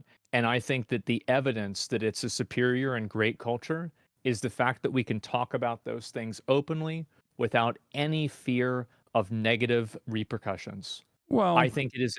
I do. And think about how many countries do not enjoy the privilege that we have right now. Yeah, and it's that because, is why it's I because think they're constantly, if we're talking about like countries in the global south, that is directly a consequence of being under constant domination. That's the whole point. Oh, I mean, come on. We both know that there's plenty of countries that are not under. Well, what about China? What about Russia? Right? No, I mean, that's a great okay. You just brought up a great example. You brought up a great example. Okay. America, and you will see this, we're starting to experience this right now, but you will probably start seeing this a little bit more, has not had the bountiful and fully liberated attitude towards our First Amendment throughout even American history. And that is going to come back right now. The only reason why America gets to be the way it is because it was the domineering force on the planet for a very long time without any sort of real threat. During the Cold War era, we had the McCarthy trials. Being a communist is still technically illegal in the books, but no one really applies it. Is that true? I've never heard that. Yeah. The I'll take your word for it. That sounds insane. The Espionage Act was directly designed during World War II in an effort to stop people from speaking out against the war efforts. Like, so sure. Even throughout American history during the Cold War, and even before that during World War II and even World War I, there were plenty of instances where naysayers were actually jailed. Something that seems insane to contend with now in current American existence. Right? Yeah. Exactly. Horrible. And yet, historically speaking, revolutionary figures have not only been imprisoned, but also been assassinated by the American state, uh, specifically black revolutionary figures in our history. And that was Or because, attempted to assassinate, like with Martin Luther King. yeah, so, well, he Yeah. was assassinated. Was But it? Well, yeah, but like, was that? But like, what I'm saying is, like, it was not really determined that it was from the U.S., but yeah. the U.S. had it a bit. Yeah, well, I see what you're So saying. the It's point is, ambiguous. you do that when you are afraid, when you don't have like weak governments and Right. governments that are worried about complete control, Mhm. engage in these like authoritarian acts. And yes, America, I suspect, especially with like China growing in power on the global stage, engaging in a lot of soft power initiatives, especially, is causing Oh yeah. American society and American governance to become once again as restrictive as it once was during the Cold War. And I think that we will see a very different understanding of the First Amendment. And I can give you a current understanding of the direct violation of the First Amendment and free speech as we know it and understand Give it. me an example. um, BDS laws, boycott, divestment, and sanctions against the state of Israel. BDS laws, or BDS, boycott, divestment, and sanctions, was a movement that was created against apartheid South Africa. It was to apply social pressure by taking advantage of this wonderful First Amendment that we have here to directly demand that the American government and American corporations boycott the state of South Africa.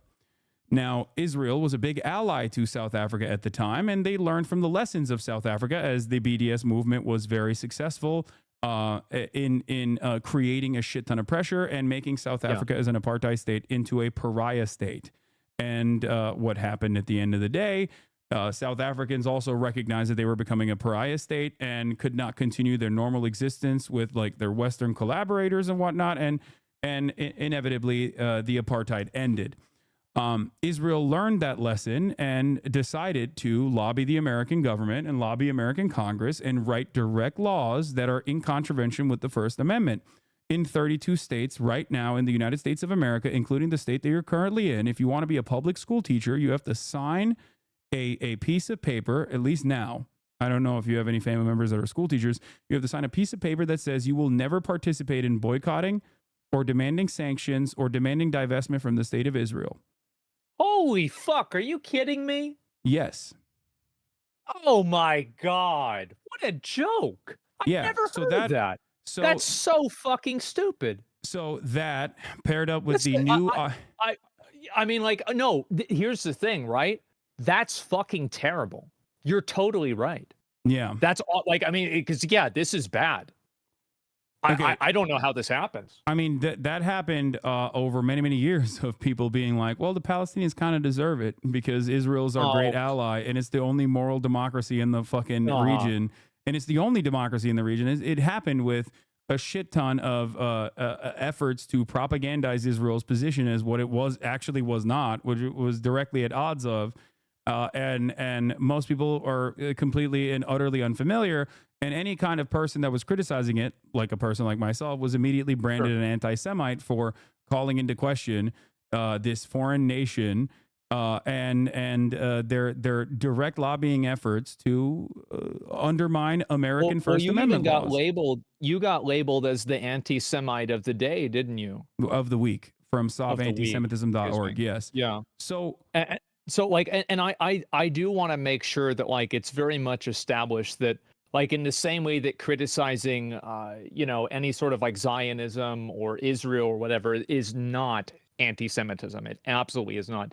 I don't think criticizing the outcomes of certain cultures is any form of racism. I don't think so either. no, but I don't criticize. But I'm not talking about like Jewish culture. Do you see what I'm saying? When I talk about Israel, I'm talking about the direct actions of the Israeli state as it Right. stands. It's direct actions that are the maintenance of an apartheid state. I'm talking about settler colonialism. I'm not talking about like an intractable quality of like Jewish people that makes them immoral or inferior to anybody else. I don't believe I that. think that of course. I think it really like you can't. if you look at people through like I guess like I don't know like really what the word is for it, like basically just like a statistic. I think that looking at people through statistics is fundamentally dehumanizing.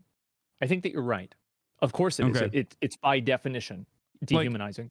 But so I for think that you can look at the actions of the people that are in charge of those countries and say that those actions are not actions that you support yeah, in the same I way that you do. agree, but And that was I the also that rate was on a my point of curve. view. I also rate on a curve in terms of like what is immediately in front of me. Mhm. You know, I understand. I don't like the tier list idea. I see your point of view. but it's not I a can tier see list. It's just like there is. well, Well, in terms of not being a tier list, there are certain things that are there are certain things that go beyond, and I think everyone kind of intrinsically understands this. Like there are certain things that go mhm, beyond the tier list, right? Like there is no like I don't like I consider the Holocaust and the genocide that the Nazi government engaged yeah, in to be morally repugnant, like one of the worst things that has ever happened it was not good. historically. And Yeah, I consider chattel slavery in that same vein and the and maintenance of also it. not good. Yeah. And so I don't think or care about like the way that uh, German Jews operated or their understanding of like homosexuality at the time. That bears no basis. Just like I don't care about the Warsaw Ghetto Uprising like being violent. I think that it was the moral and righteous thing to do. The Warsaw Ghetto Uprising Mhm. was the correct thing to do at the time. And that's because I look at the far greater evil and the far greater violence in that circumstance, and I consider it to be unproductive to think about like what people did in resisting towards that violence, because as long as it never meets the standard of the dominating force, like ultimately it doesn't matter. I'm not going to hypothesize like what German Jews would have done if they had the same military power that Germany did. Would they have dominated like the Volkish German society in the same way that like Nazi Germany dominated the Jews? No, I don't think so, and I don't. There is no evidence that they would do such a thing, and that's my perspective on the matter. Well, I think And the that the same reason thing, for that and is that's how because I feel that about the group Palestinians. I understand that. Well, I mean, I feel like a lot of Palestinians, I mean, I've seen videos of Palestinians celebrating 9/11, right? I mean, I mean, it Palestinians. yeah. I mean, I'm not sure really whether this is entirely true with all of them. And also like But so like I don't you're even do looking you fault them for celebrating like they I mean there were do Palestinians that were do celebrating I like Iran attacking Israel, for example. Iran of did a course. retaliation strike against Israel, and they said that they were going to hit two bases, two air bases, and they were going to hit the Mossad headquarters directly Do inside of Tel I Aviv. do Eh, I fault do I fault somebody, not Palestinians, let's just say anybody, for celebrating the deaths of a lot of people that are innocent? Yes, I think it's bad. Do you It think is that bad. if Jews in concentration camps were celebrating the bombing of Dresden, would you fault them in a similar vein? I would say that it was bad. Yeah. Jews in Obviously it's bad. concentration camps, if they were to see like bombs falling over Dresden and they were like, wow, this is sick, like we're going to get liberated, I think like things are changing, I would not fault them. I think that they have I every think that right to do so. I think that a lot of things you can understand why somebody is doing something, And but for the record, and I also think like Dresden was it like the was bombing of disgusting. Dresden, for example, was considered to not be appropriate in terms of like all the civilian infrastructure and civilian targets that were Of course. destroyed, which is why we applied new rules of war after World War II. But even then, in that very moment, I would never in a million years turn around and be like, man, these Jews like these Jews in Dachau are sure getting a little too excited about the bombing of Dresden. Like I would not say that. I don't think you would either. I don't think that it's really something that like you would focus on a lot, but I think that it's easy to acknowledge killing innocent people isn't a good thing.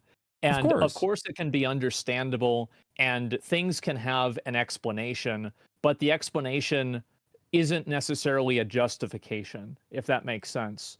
So like I see your point of view and about how like there's a certain degree of this where it's like understandable. And I agree with you that it is understandable.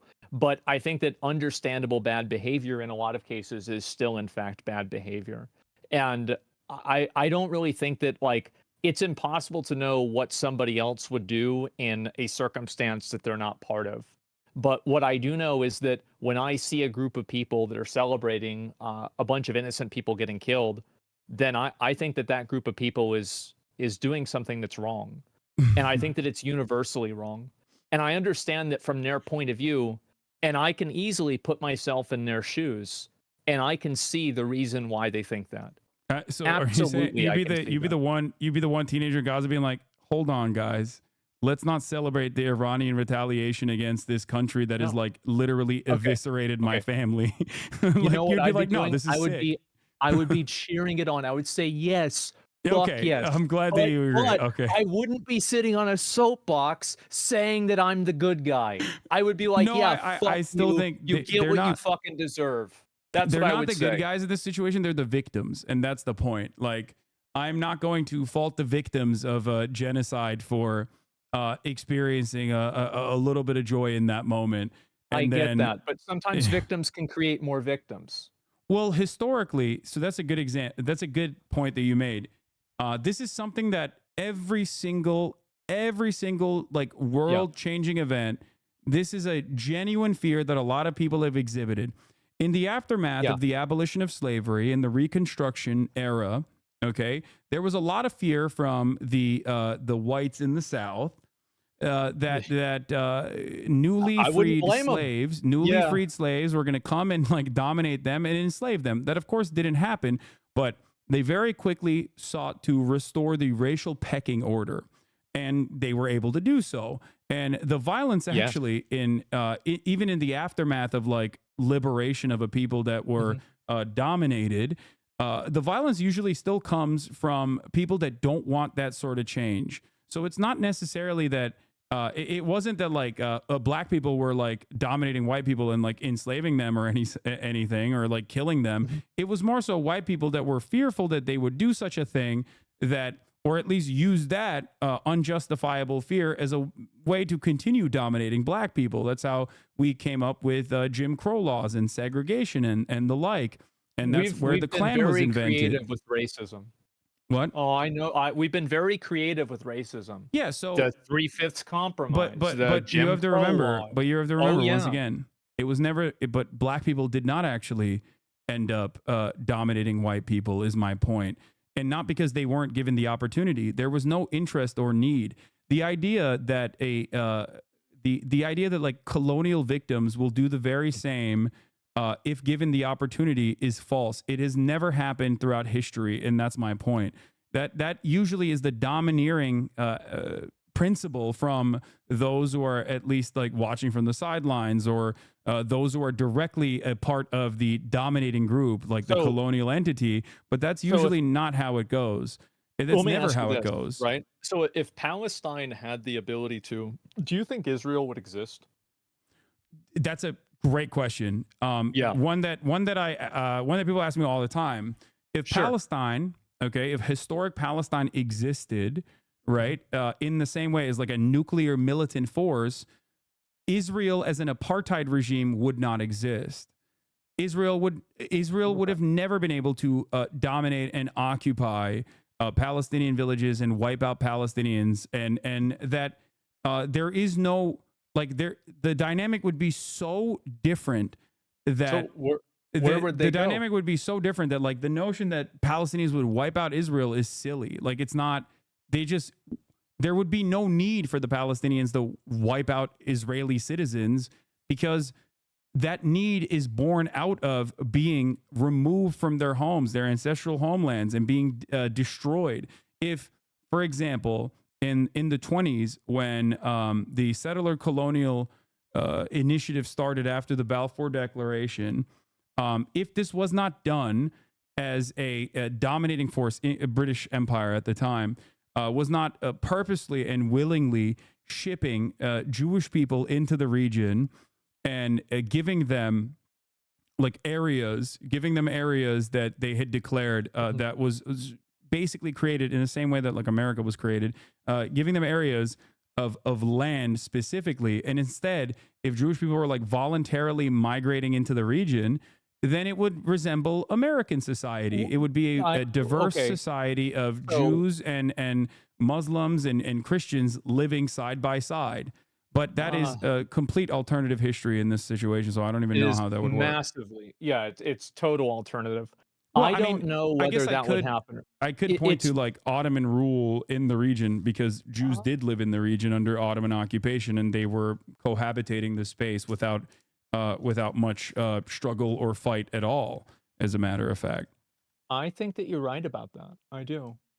If I think about it myself, yeah, and I feel like back then, definitely a better cultural viewpoint on that. I think so. I don't know what would happen if Israel wasn't able to defend itself. Would they continue to exist? Right?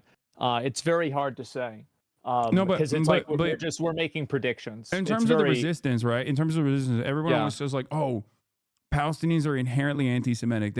Joe Biden himself Oh said, no, that's Joe Biden himself said, yeah.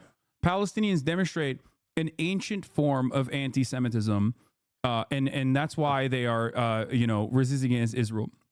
This is not the case. Right. Many of Palestinian resistance leaders throughout history, including ones that are religious fundamentalists, including ones that are Mhm. secular, including ones that are very like, including ones that are Christian, including Yeah. ones that are Marxist, socialist. They've always said that this has nothing to do with Judaism or Jews in general. If Israel was a Christian state, or if Israel was a Muslim state, and they said that It's they a were doing, territory then dispute, they would, really. Yeah. then they would hate Israel as a Muslim state. It has nothing to do. It bears no basis. And Oh, I don't Palestinian think so. resistance Yeah. throughout No, you're time, right about that. has hardened and has become more violent as Israel has become more violent towards Palestinians, because the standard is always set by the occupying power. And it goes in the opposite direction as well. If Palestinians were allowed to coexist amongst Israelis in a singular nation state, then there would be no conflict. There would be no Hamas, because Mhm. these groups would be dealt with under civil governance. If there were groups that, for example, like the Klan, for example, like there's the Jewish Power Party, which is the Klan, but for Judaism. It's built Is that around, like over in Israel? yeah. Okay. Well, it's I'm originally sure it's it's a here too. American. It's an American Yeah. Jewish guy whose name Sure. is Meir Kahan. There's an entire movement of like Jewish superiority, Jewish dominance. Right. It's basically, in the simplest terms, it resembles the Klan. But imagine if, like, instead of Christianity, the Klan was like Jewish, I guess.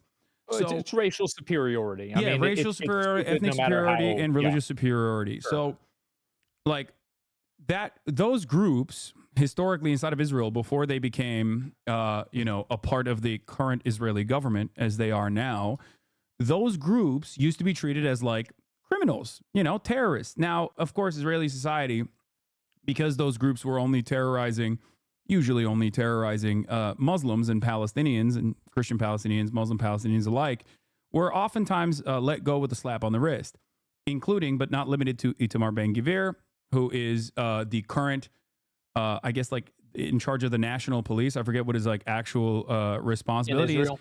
He very famously, in Israel, he very famously, back in the day, pointed to the hubcap of the former Prime Minister Yitzhak Rabin weeks before his assassination and said, "We have his hubcap of his car, or we have like the emblem of his car. We can get to his car tomorrow. We will get to him." And then he was assassinated, right, by a fucking rabid right-wing psychopath. Why was he assassinated? Because he was kickstarting the negotiations process amongst Palestinians and Israelis. So how do you Another see this being resolved? Because like I don't really see it being resolved unless one group wipes the other group out. No, And I I don't disagree. want to sound like great. What do you think? I mean, the greatest example of this is Europe. Yeah. The European You Union. think it's going to be like that? Well, look at the European Union. These guys were fucking each other's cousins and killing each other for They hundreds were. of years. Like England and France. Okay, they had the Yeah, 100-Year War. Nazi Germany did the Holocaust, that was bad. and yeah, so much death and destruction. And yet now there's free travel between Eastern Europe and all parts of Europe that you cannot even imagine a world where these guys would be fighting one another. They are constantly collaborating with one another, constantly trading with one another. They have literally the Schengen visa, where you have free travel even before the last iteration of the European Union. So like, Yeah. we take for granted peace where we see it without recognizing that these guys literally fucking slaughtered one another in the most barbaric terms for far longer than Israel has been dominating the Palestinian population. So I I just personally can't imagine that. I personally Like, look to history. I personally look to history and recognize that people would much rather collaborate with one another despite their disagreements instead of constantly being at war with one another. And I think we take there. It's not like it's not something that is far fetched or imaginary. It's something that we're experiencing right now. That's why I use the European Union example. And the same goes for coexistence amongst Israelis and Palestinians. It's just that the domineering force, the dominating force, Israel, has to be brought to heel. And whether that looks like what happened to Nazi Germany, or whether that looks like what happened with the Algerian freedom movement, the FLN, or whether it looks like what happened with apartheid South Africa, is entirely in the hands of the party that has all of the power, Israel. If Israel continues its death and destruction campaign, well, it will probably bring America down with it, most likely because of our undying loyalty and allegiance to Israel's violent endeavors. If why Israel, do you think that America is so fiercely loyal to Israel? I mean, there's so many. There is the easiest way to describe it is that Israel is a nation state that we basically designed and developed, or at least took over from British colonial rule. And it is an unsinkable aircraft carrier with its own espionage facilities that dishes out our violence that we want to do in the region and test it out at the behest of American imperialism.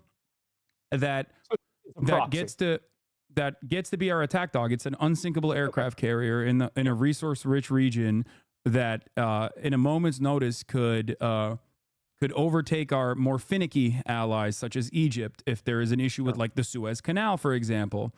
That's what Israel's goal is. It secures a trade route, and it also secures, by destabilizing the entire region, it also is an American weapon that you can wield against America's enemies in this resource-rich region at a moment's notice. I think that you're right. Yeah, true. Well, like, I'm curious because obviously I feel like, do you think that either candidate for president is going to do anything to No. like improve this? Okay, right. Yeah, of course. No, I think that it's bad to worse. Like, with the way that like our relationship with Israel is unfolded.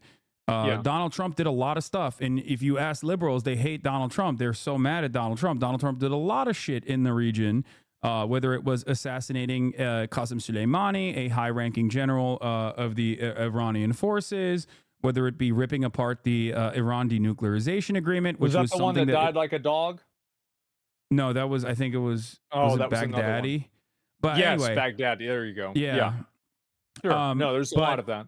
Yeah, so what that does is destabilizing the region at the behest of Israel's foreign policy goals. The Iran denuclearization agreement being ripped apart was done at the behest of the Israeli government. Okay, I'm going to continue talking to you about this, but I have to pee really bad. I'm going to run this video. I do too. Okay, I'll be right back. Okay, we're doing a pee break. Yeah, okay. 4 people were killed here, dozens wounded. The flames ravaging a section of tightly packed, flammable, improvised shelters. Among the debris, exploded gas canisters, fueling the nightmare that so many woke into. As you see, the fire was massive. People were on fire. People were on fire. and the civil defense guys couldn't reach them. However much bombing we've seen, this was the most horrific night. Elsewhere, a mother and her 10-year-old son, shrapnel still lodged in his abdomen. Here I'm sitting and I don't know how I'm going to sleep tonight. From dawn, I've been going from tent to tent, looking for a blanket to cover my children. I couldn't find one. For years, over multiple wars, Gaza has suffered a mental health crisis among its children. But what do you call a year of this? Crisis hardly seems adequate. And still it goes on.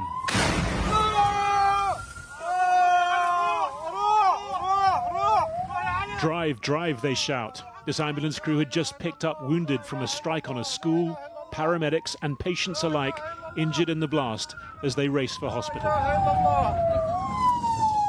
This is Jabalia, subject now to 12 days of near constant assault. Israel says it's targeting Hamas and Palestinian Islamic Jihad, but at a level not seen in months. We cannot do our work properly. It's very dangerous. The strike hit just in front of us. If we'd been going any faster, it would have hit us directly. Inside the hospital, an injured child brought in, one of so many caught up in Israel's latest attacks. As well as today's school strike in Jabalia, there was another on a UN food distribution center here, killing 10 people. Jabalia is in the far north of Gaza, well within the territory bounded by Israel's military. Okay, sorry. Yeah, no, I'm back. No, same. That was the longest piss of my life. Okay. It's been like 3 hours probably or something like that. Yeah. What were we talking about? Fuck. Like, basically, like, so I look at it from the perspective that, like, how would you want to see the U.S. like move forward? Because I think that, like, you could. Like, we can disagree, like, Palestine, like, I don't know what's going to happen if Palestine, this conflict finally ends. My expectation is that I don't think that they're going to, like, become a lot more liberal. Maybe I'm wrong, right? But I hope that I could find out. What do you think would be the way that would happen? How would you like to see the U.S., like, approach it? Like, how we it's treat pretty Israel. simple. Yeah. In terms of, like, right now, the most significant aspect is, like, reining Israel in and stopping its death and destruction campaign that is seemingly endless. And the easiest way to do that is what American presidents have done in the past, which is one phone call. It is that simple. It's kind of crazy that it is that simple, and yet so much death and destruction is still occurring because we are still not the junior party in this coalition. We are the people that are allowing Israel to operate in the ways that it wants to. We are the reason why there's goading not a Israel ceasefire. into operating in a certain direction, in a certain way. Like in Lebanon, you have members of the Biden cabinet that told Israel that, like, the time to invade Lebanon was now, that opportunity was ripe. And this is something that, like, obviously The recent there was a bombings lot of and everything. What's up? With the recent bombings you're talking about? Lebanon, the invasion of Lebanon.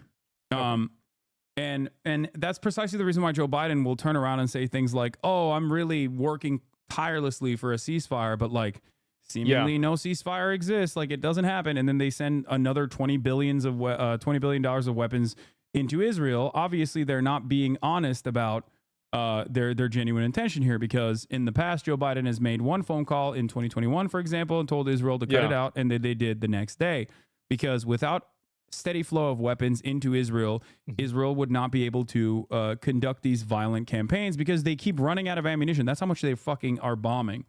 That they don't have the runway out of bombs. Yes. Yeah. They do not have the runway without American intervention. So if America stopped supporting them, we would have a ceasefire within a week. Yeah, if America said, you're done, cut it out in one phone call, or no more weapons are coming your way, yes, Israel would have stopped this months ago. Israel would have stopped this yesterday. Israel will stop it tomorrow. So we're not doing that. And I think that a lot of people think about why that is the case. And I guess, like, the smartest analysis that I've encountered, that I've thought about quite a bit, is that we're gearing up for war with China, like a Cold War with China, which is going to be a far harder one to fight especially given like our current position in the global economy, China's current position in the global economy, and the trade relationships that we have and the rest of the planet has with China that did not exist with the USSR last time that Cold War happened. And I think America is trying to basically dominate the region as best as they possibly can, and sick Israel on all of the other regional actors, so that they can, I guess, redefine the maps and reshape the maps in the way that they see fit, so Have they like can an move on, imposing power. Yeah, sure. and of so course. that they can move on to the far graver threat that threatens American hegemonic superpower status, which is China. And No, I that's think the so. reason why they're trying to do like this last ditch, before this last hurrah. It's weird to talk about it on these terms, but I think that's precisely what is going on. It's Israel doing, I'll use a German term here, its own Endsieg before they're done.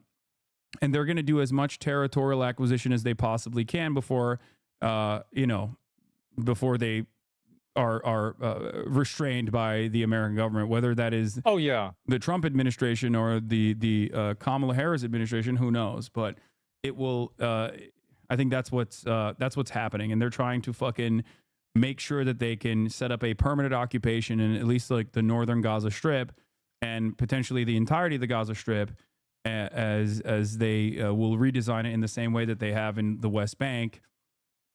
Inevitably, but they're just trying to do that to the best of their ability, and obviously that means ethnic cleansing of the entire population, 2.5 million people that live there, ethnic displacement as well. I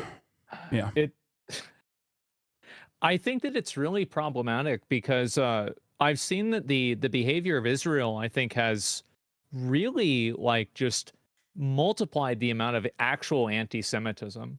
Like Adolf has been making a comeback in a big way. It's crazy to see it. Absolutely fucking insane. I see tweets like this every single day. People that are just like openly anti-Semitic or just calling somebody a Jew as like, let's not listen to them at all. Yeah, So but I think it's just underlying it's really just anti-Semitism. That underlying anti-Semitism has always existed in America.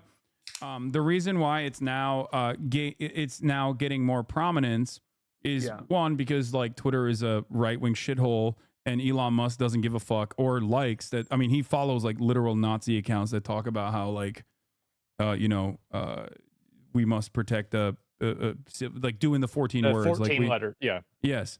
So I think that that's part of the reason. And the other part of the reason is because like, Israel, not dissimilar to ISIS, claims that they're doing this for Judaism, and that they claim falsely that they represent the interests of all Jews around the planet. They say that every Jew is of one mind, that they are monolithic in their understanding of Israel. Everyone is a Zionist. Everyone wants Israel to exist, and everyone wants Israel to exist in the violent ways in which it has to exist as a demographic majority Jewish country. Now, in order to maintain a demographic majority like this, you have to literally sometimes eliminate people that are maybe growing in population size. And Israel can only do this as it maintains a violent apartheid regime in the West Bank, and is now rebuild or redesigning Gaza in its own interest in doing full-blown ethnic displacement in Gaza. The problem is, they claim that they're doing this for Judaism, and that's just wrong. They're not doing this for Judaism. Well, they're just using it as a tool. That's really what it is. There is no part of Jewish culture or Jewish theology that or a theological understanding that says that like Israel has to exist in this way that it does. As a matter of fact, there is actually a theological understanding under Judaism that Jews cannot have a nation state until the Messiah comes back. So that's the reason why you see so many of these like ultra-Orthodox Jews in pro-Palestinian demonstrations that are side by side with the Palestinians criticizing the state of Israel. It's like blasphemy. Yeah, there are a shit ton. There are a shit ton of anti-Zionist Jews that are prominent members of the resistance against Israel. I have Jewish fans in Israel who are anti-Zionist living in Israel, and I analyze that in the same way that I analyze my own existence in America. I do not agree with American imperialism. I think it's awful, and I work every day to try to get others to recognize that reality. And having said that, the most prominent displays of Israel and the most prominent defenses of Israel are always in mainstream media, are always associated with Judaism. That's why you hear the likes of Jake Tapper and many other anchors, for example, say criticizing Israel is anti-Semitic. I can't believe that you're an anti-Zionist. You're anti-Semitic. You want Israel to be destroyed. You want all the Jews that live in Israel to die. This is false, and it's a smear, and it no longer works.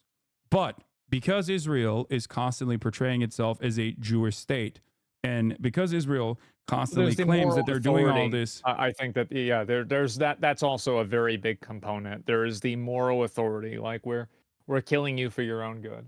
Yeah. So Yeah. because they're doing this, Of and course. because they're using religion as a justification, I mean, people.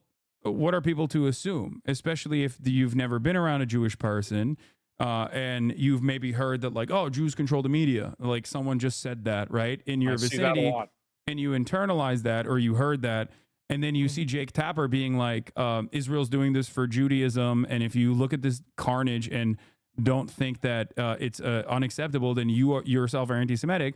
Yeah, if you're a guy living in fucking Arkansas, you're gonna be like, wait a minute, maybe Jews do control the media. And that's how anti-Semitism grows in the Western, in Western society. There's already an underlying, always endless amount of anti-Semitism that people think about on a day-to-day basis. But this gives them justification. And a lot of charlatans take advantage of the situation to promote anti-Semitic conspiracies because they care more about, like, shitting on Jewish people than actually criticizing the state of Israel. Oh, I see that a lot. A lot of people that are against Israel in quotes, but every person that's a Jew is Israeli in some way. Yeah, no, I think that it's very but it's common. the same argument on both sides, and that's what's really interesting about it, Yeah. because the difference between Jake Tapper saying all Jews are Zionist and therefore criticizing Israel as anti-Semitic is no different than a Nazi saying all Jews are Zionist and therefore, Israel is the Jewish state and they want to fucking destroy Israel.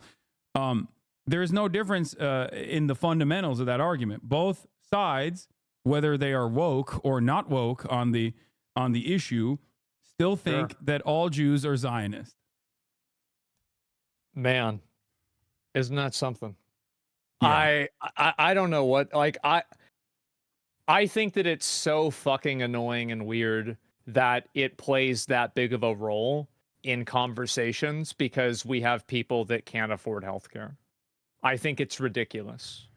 Yes. I'm very disappointed about it, but like, what do you do, right? Yes, but also Go ahead. something to remember, something Yeah. to consider is that regardless of what people say, I mean, this is why I don't consider criticism of Saudi Arabia to be inherently Islamophobic. There's a difference, however.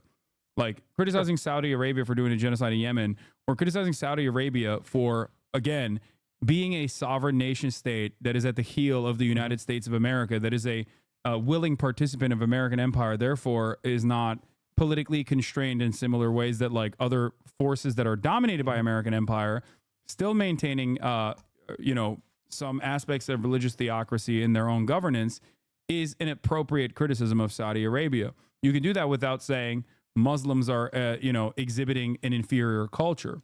You could say that about the UAE. You could say that about many of these other countries, whether it's Qatar or UAE or Saudi Arabia, Oman, and the like.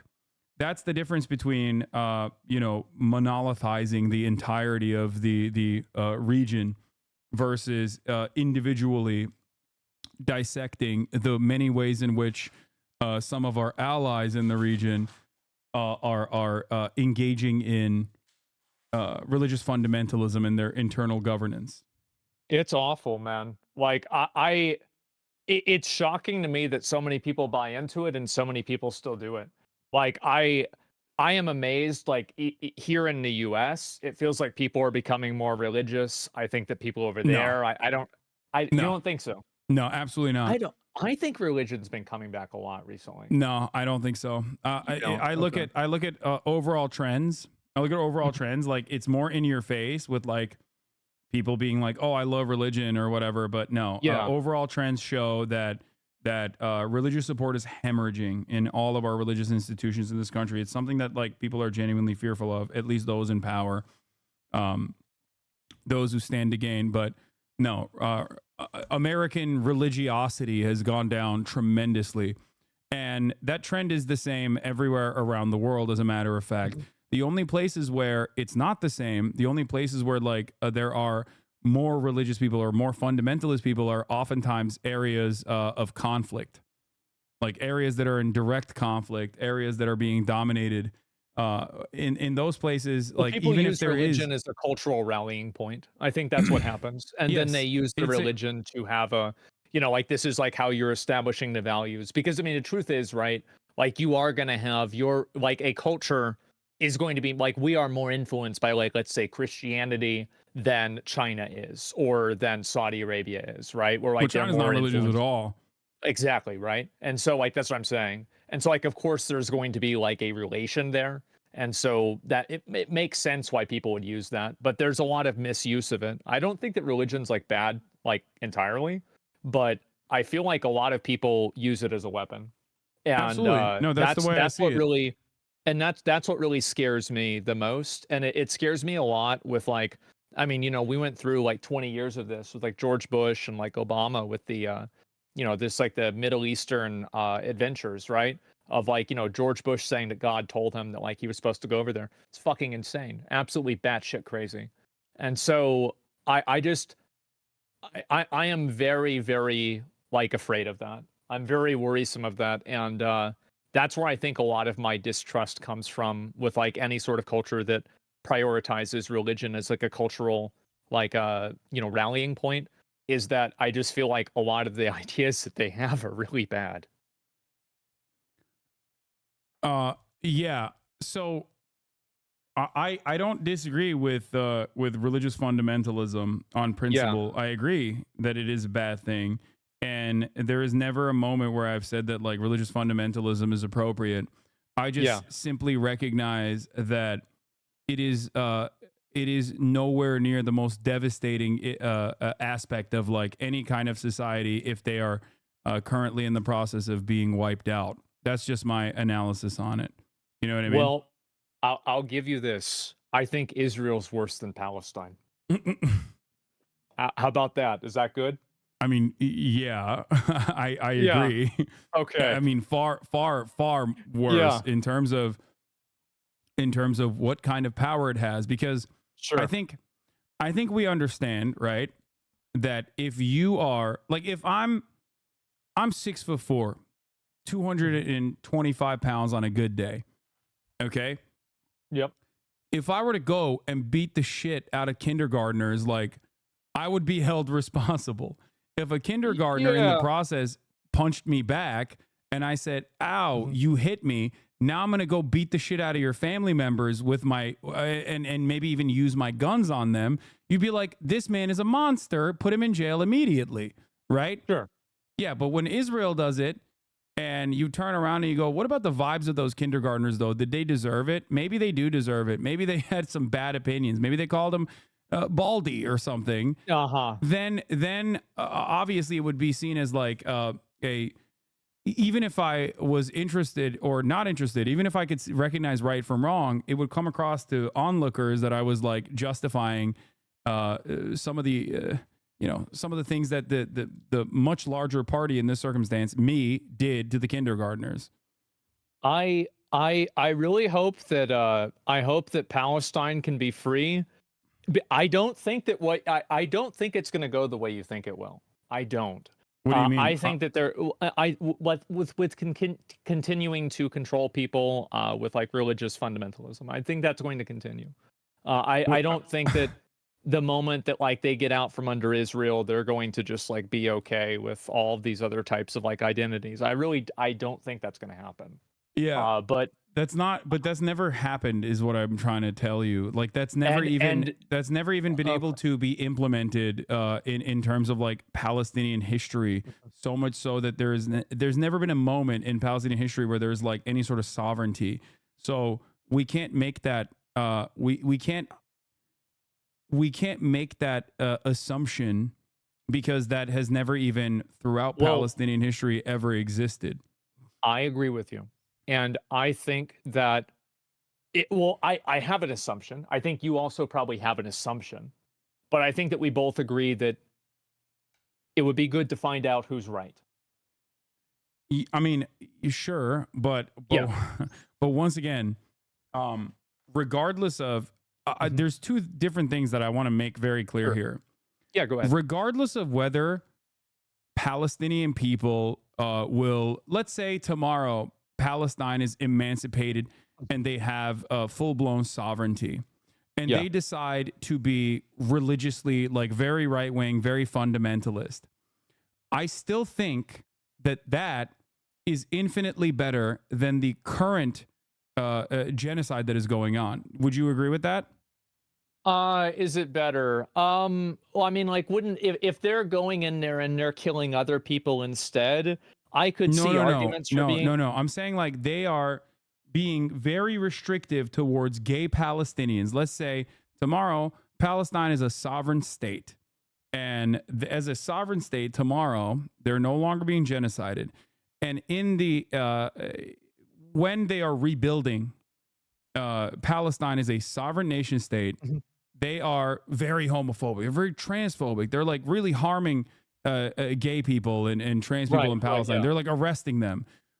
I still think that while still inappropriate, would be a far greater outcome than being completely wiped out and being completely genocided. I don't think that is going to be the outcome, but regardless, I want to make it very clear. I think that yes, no genocide is better than any kind of genocide. We're not making a genocide tier list. I get that. I understand. That's all. My point is that I agree with you. I just don't think that I don't like their culture either. Right? I find it to be problematic as well. And that's why I By the way, the people that we were talking about in terms of Palestinians are like, they are some of the most educated per capita population in spite of everything else, just for the record. Like, I don't know if you knew this or not, but Palestinians are literally some of the most educated people on the planet, like per capita. I hope so. I mean, I hope so. I mean, there's like sorry, Palestinian educational attainment is in spite of being genocided by Israel, in spite of like living under Israeli occupation, is incredibly high. They have a tremendous amount of obviously a tremendous amount of struggles and tremendous amount of hurdles to go through, but the status of education in Palestine is that 96.3% of the population is literate. It's higher than like the high human development category average, as in Palestinian society as a whole is like has a higher literacy rating than developed nations. That's really good. That's great. Yeah.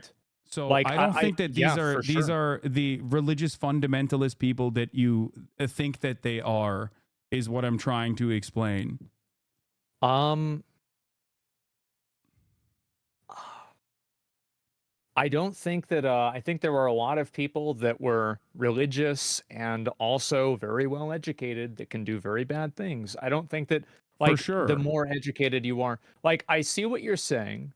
And I think that you definitely do have an argument with it. Do you understand why like cultural inferiority arguments end up like leading you astray in this subject matter? Because now that I've told you the literacy rate being higher in Palestine in the Palestinian population, now you're saying, well, they can be literate and still fundamentalist, but like, there isn't evidence of this reality of like broad sweeping fundamentalism in Palestinian existence at all. if you are pointing to Hamas, which is a Islamist fundamentalist organization that started off as a charity that became this like violent resistance group, in terms of their governance, if that's what you're pointing to, once again, the situation is very different for the broader Palestinian society, because that is the only group that has successfully been able to thwart Israeli further Israeli incursions. That is the reason why they are the domineering group. Israel killed all the fucking secular leadership so consistently, or turned it into, like the Palestinian Authority in the West Bank, turned it into its own security apparatus, but with a Palestinian face. So from the calculation of the Palestinians, they're like, okay, these guys are fucking, these guys are religious, but they're also the only people defending us. It's the devil, I understand the It's not argument. even the devil. They see it as like, these are the only people that are fighting back against the country that is, bombing my house. I understand that. And I can see their point of view. I just think that they're still bad. I do. I think it's bad to prosecute people and to kill them based off of their identity. Okay, there's no disagreement. There's no disagreement with what you're saying. Of course. The difference, however, is that again, go ahead. Palestinian internal governance has always existed within the confines of being a colonial entity. They've never had full-blown sovereignty. So their internal affairs have to always be analyzed. Well, one, Palestinians are not of one mind, right? So that's number one. And number two is that we are talking about, especially if we're talking about the Gaza Strip, we're talking about people that are majority underage. Majority. The majority of the Gaza Strip is under the age of 18. So, like, we're talking about killing teenagers for the most part. We're talking about killing kids, because that's what's going on. So, like, their internal governance or what has happened in Palestinian society, it bears no basis in the outcome. Israel's killing them whether they are gay. Israel's killing them whether they're straight or whether they're fundamentalist or not.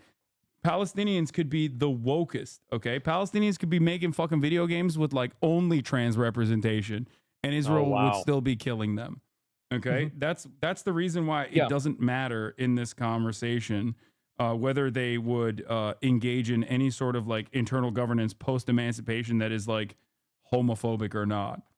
I think that it really, I think that they should be able to make that decision themselves, right? Like, if they want to do that, that's fine. Like, they're a sovereign nation, or they should be a sovereign nation. They should be able to do that. I just don't like the cultural equivalency. I do actually think that these cultures are, in a lot of cases, worse. And I think that there are a lot of points of difference there, whether it's about how you can speak up against the government, how you can resist different types of control. But there is no government. Like, you're expression. Again. Remember what I told you about like the Espionage Act during World War II and like during Cold War, all of these like laws that were created to dominate American people for having a difference in opinion. Sure, but all those are bad. Like that's I understand, my point, though, but right? it's because it was born out of necessity in the minds of those who were responsible for the government. You yourself are at odds with that, but ultimately you still said, maybe because you didn't know this, you still said that like America is a far superior culture. The point is, it has nothing to do with like. The point is, it has nothing to do with like a culture at all, and everything to do with the material conditions that you're subjected to. That's my argument, and that at least throughout history, societies that have been allowed to foster, allowed to prosper, have inevitably had these struggles that are born out of a genuine need for people that want equality. And that's it. That's the reason why. And there's always going to be resistance from others inside of said societies every step of the way. But in order for you to analyze this, you have to look at Palestinians in the same exact way that you look at your fellow Americans, because there is no difference.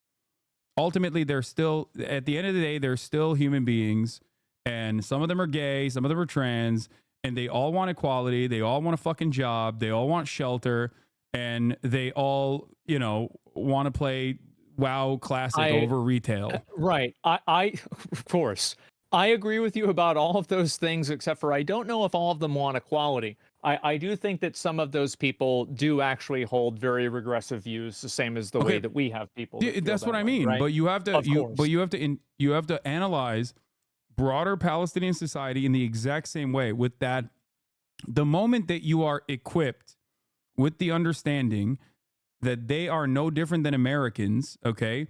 Some are going to be restrictive. Some are going to believe fucking insane shit. Some are going to believe insane shit in the other direction. Like some are going to want to make Concord again. Okay. Some Palestinians are going to be like, I want to make Concord, but more gay. Yeah. Okay. And that is just the reality. That might be happening. There are people with a diversity of opinion. They're no different than you and I in terms of their needs, in terms of like the way, in terms of what they want for themselves. And that friction is always going to exist in every society. And when you are no longer shackled by the restrictions of existing under a colonial occupation, you will be able to move society forward by fighting. There's going to be struggles. Mm-hmm. There's always going to be struggles every step of the way. But you have to understand that America was able to get to this point after years and years of you know, a lot of revolutionary figures fighting for it. And Palestinians have never had that opportunity because they've always been dominated by a far, far greater military force. And that force has surveilled every aspect of their lives. That force has dominated every aspect of their lives. I'll give you one example, like in terms of queer phobia, right? Sure. Israel literally will blackmail gay Palestinians. They will try to create sexual material, okay, of gay Palestinians in an effort to turn them into confidential informants for the state of Israel. Like, that's not exactly very pro-gay, is it? It's not. Oh, Israel's awful. Yeah, for sure. No, like, but that's my point. Definitely. Ultimately, just like Israeli bombs do not make a distinction between gay Palestinians and straight Palestinians who are homophobic or whatever. Like, at the end of the day, these guys have never been able to get to a point where they have any sort of civil governance whatsoever, so they can rebel against it internally. But remember, it's always the people that are still Palestinians that will be rebelling against whatever form of governance they inevitably create, if they are ever to be free. It's hard to say. I mean, like, my expectations of things changing massively are very low. I think that what you're saying could be true, and I hope that we can find out. But I don't know, man. I mean, I don't see how it just changes in like that big way. I don't see it happening. What are you talking about? Like the full scale genocide and ethnic cleansing of the Palestinians, or are you talking about Palestinians becoming? I was referring to queer. Palestinians, becoming more like liberal, I guess you would say, right? And not having these like cultural like expectations, because I feel like, you know, kind of like by what you were saying, right, is like blackmailing gay Palestinians.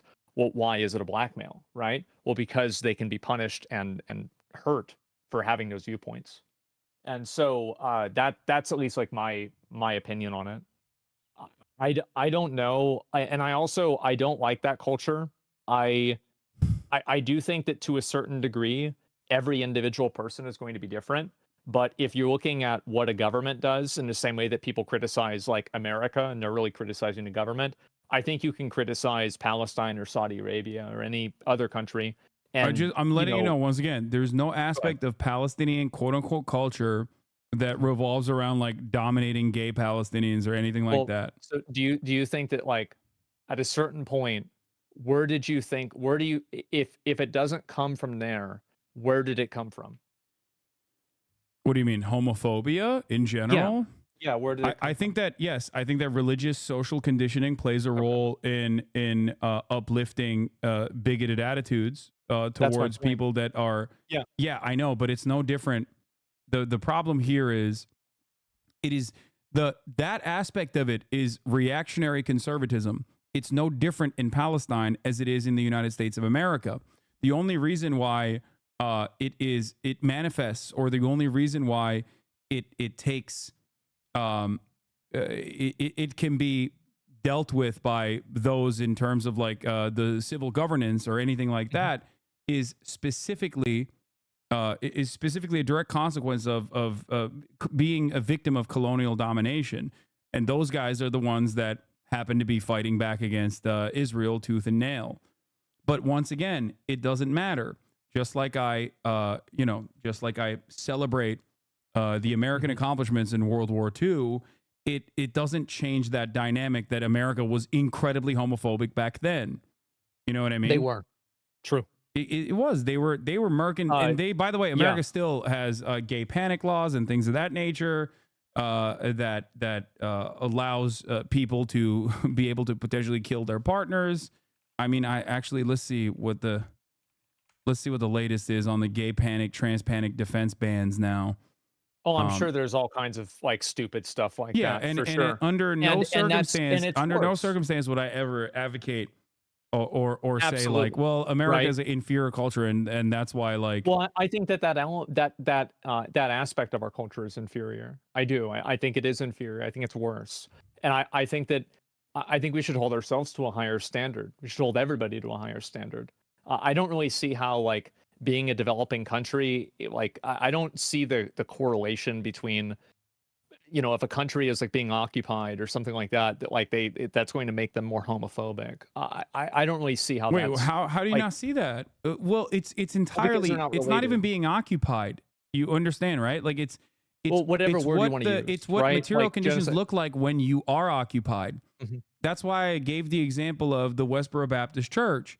Those guys are not doing ISIS style executions of gay people because they live in America. If they were born and living in another part of the world, and if they were living in America, I guess like post-nuclear Holocaust or something, they would absolutely be doing that. It's entirely about what your immediate surroundings look like. That's my point. That's it. They're exhibiting the same kind of religious fundamentalism. The only difference is there is no like greater outside force that is like destroyed the United States of America in its entirety, and therefore they can just like fucking fulfill their violent desires whichever way they see fit. That's the only difference here. It's very hard to know like what somebody would do if they were born into another like another country, right? It's like would people in Palestine? That's why I said they would be teleported, like with the same and with the same exact mentality. There is no way. There is, of course, and that, my friend, is you recognizing that we are a product of our material conditions. Oh, what you just said right there. Extent. Yeah, sure. I mean, that's it. That's my point. Like that is precisely what I'm saying. I can see what you're saying. And I think that definitely that does play a part. But I think that also a culture is created by a government. And you can look at the way the government applies any sort of rules. And I think that it is very easy to say that some rules are unfair and they are inferior to others. I do not think this is a problematic thing to say. And I don't like the idea of the cultural relativity. I don't think that that really exists in a lot of cases. And I feel like, yes, of course, you're going to have people that will take advantage of, oh, well, this asshole warlord guy is coming in and he's going to, you know, save us, but he's also a bad person. Yes, of course that's going to happen, right? But at the same time, I don't think that's the only point of it. I think that if you do have a law, and then also, while that warlord is in charge, that culture, that warlord or that group of people that is bad, while that's around, is inferior. Now, I feel like a lot of this is about like the inferiority thing. To me, the word isn't really that important. It's mainly just like there are ideas that I think are just objectively worse. Like, for example, like not letting people express their identity for whatever reason. Mm-hmm. I think that's just an objectively worse viewpoint, and anybody who is trying to champion that viewpoint is a bad person. It's just you're doing a bad thing, and there's like no justification for it. There's no like I can see people that like don't actively fight against it because like for whatever reason, right? There could be 50 different reasons, but I do think it's always bad. It's bad every single time, and Yes, I think suppression of people's suppression of people's like expression is not a good thing. Yes, it is a bad thing. But again, there is a difference between doing it in a developed nation that does not have like any sort of outside forces dominating it versus a country that has never even been allowed to be a country. Well, here's the way I see it. Would you say that there is not a distinction there? Like, would you say that? I don't see a correlation between. I don't understand the correlation between suppressing gay people and being able to be like another country that's like involving you. Like I don't, or like attacking you. I will describe this once again. Okay. African tribal existence, okay, and their internal affairs played no basis in chattel slavery, although it was used as a justification for it, that these were barbaric people, that these were not even human. Do you want this? Oh, okay. Well, yeah, but it was bad, right? I mean, like what they were doing there was still bad. It doesn't justify the bad behavior. No, I don't think it's justified. No. But ultimately, there is still a far greater evil here, which is robbing people of their homes and stripping them away, mass rapes, mass subjugation, humiliation, chattel slavery. So when historians look to this, when historians look at chattel slavery, they don't analyze the conditions of African tribes unless they are a different kind of historian that may or may not be trying to justify chattel slavery.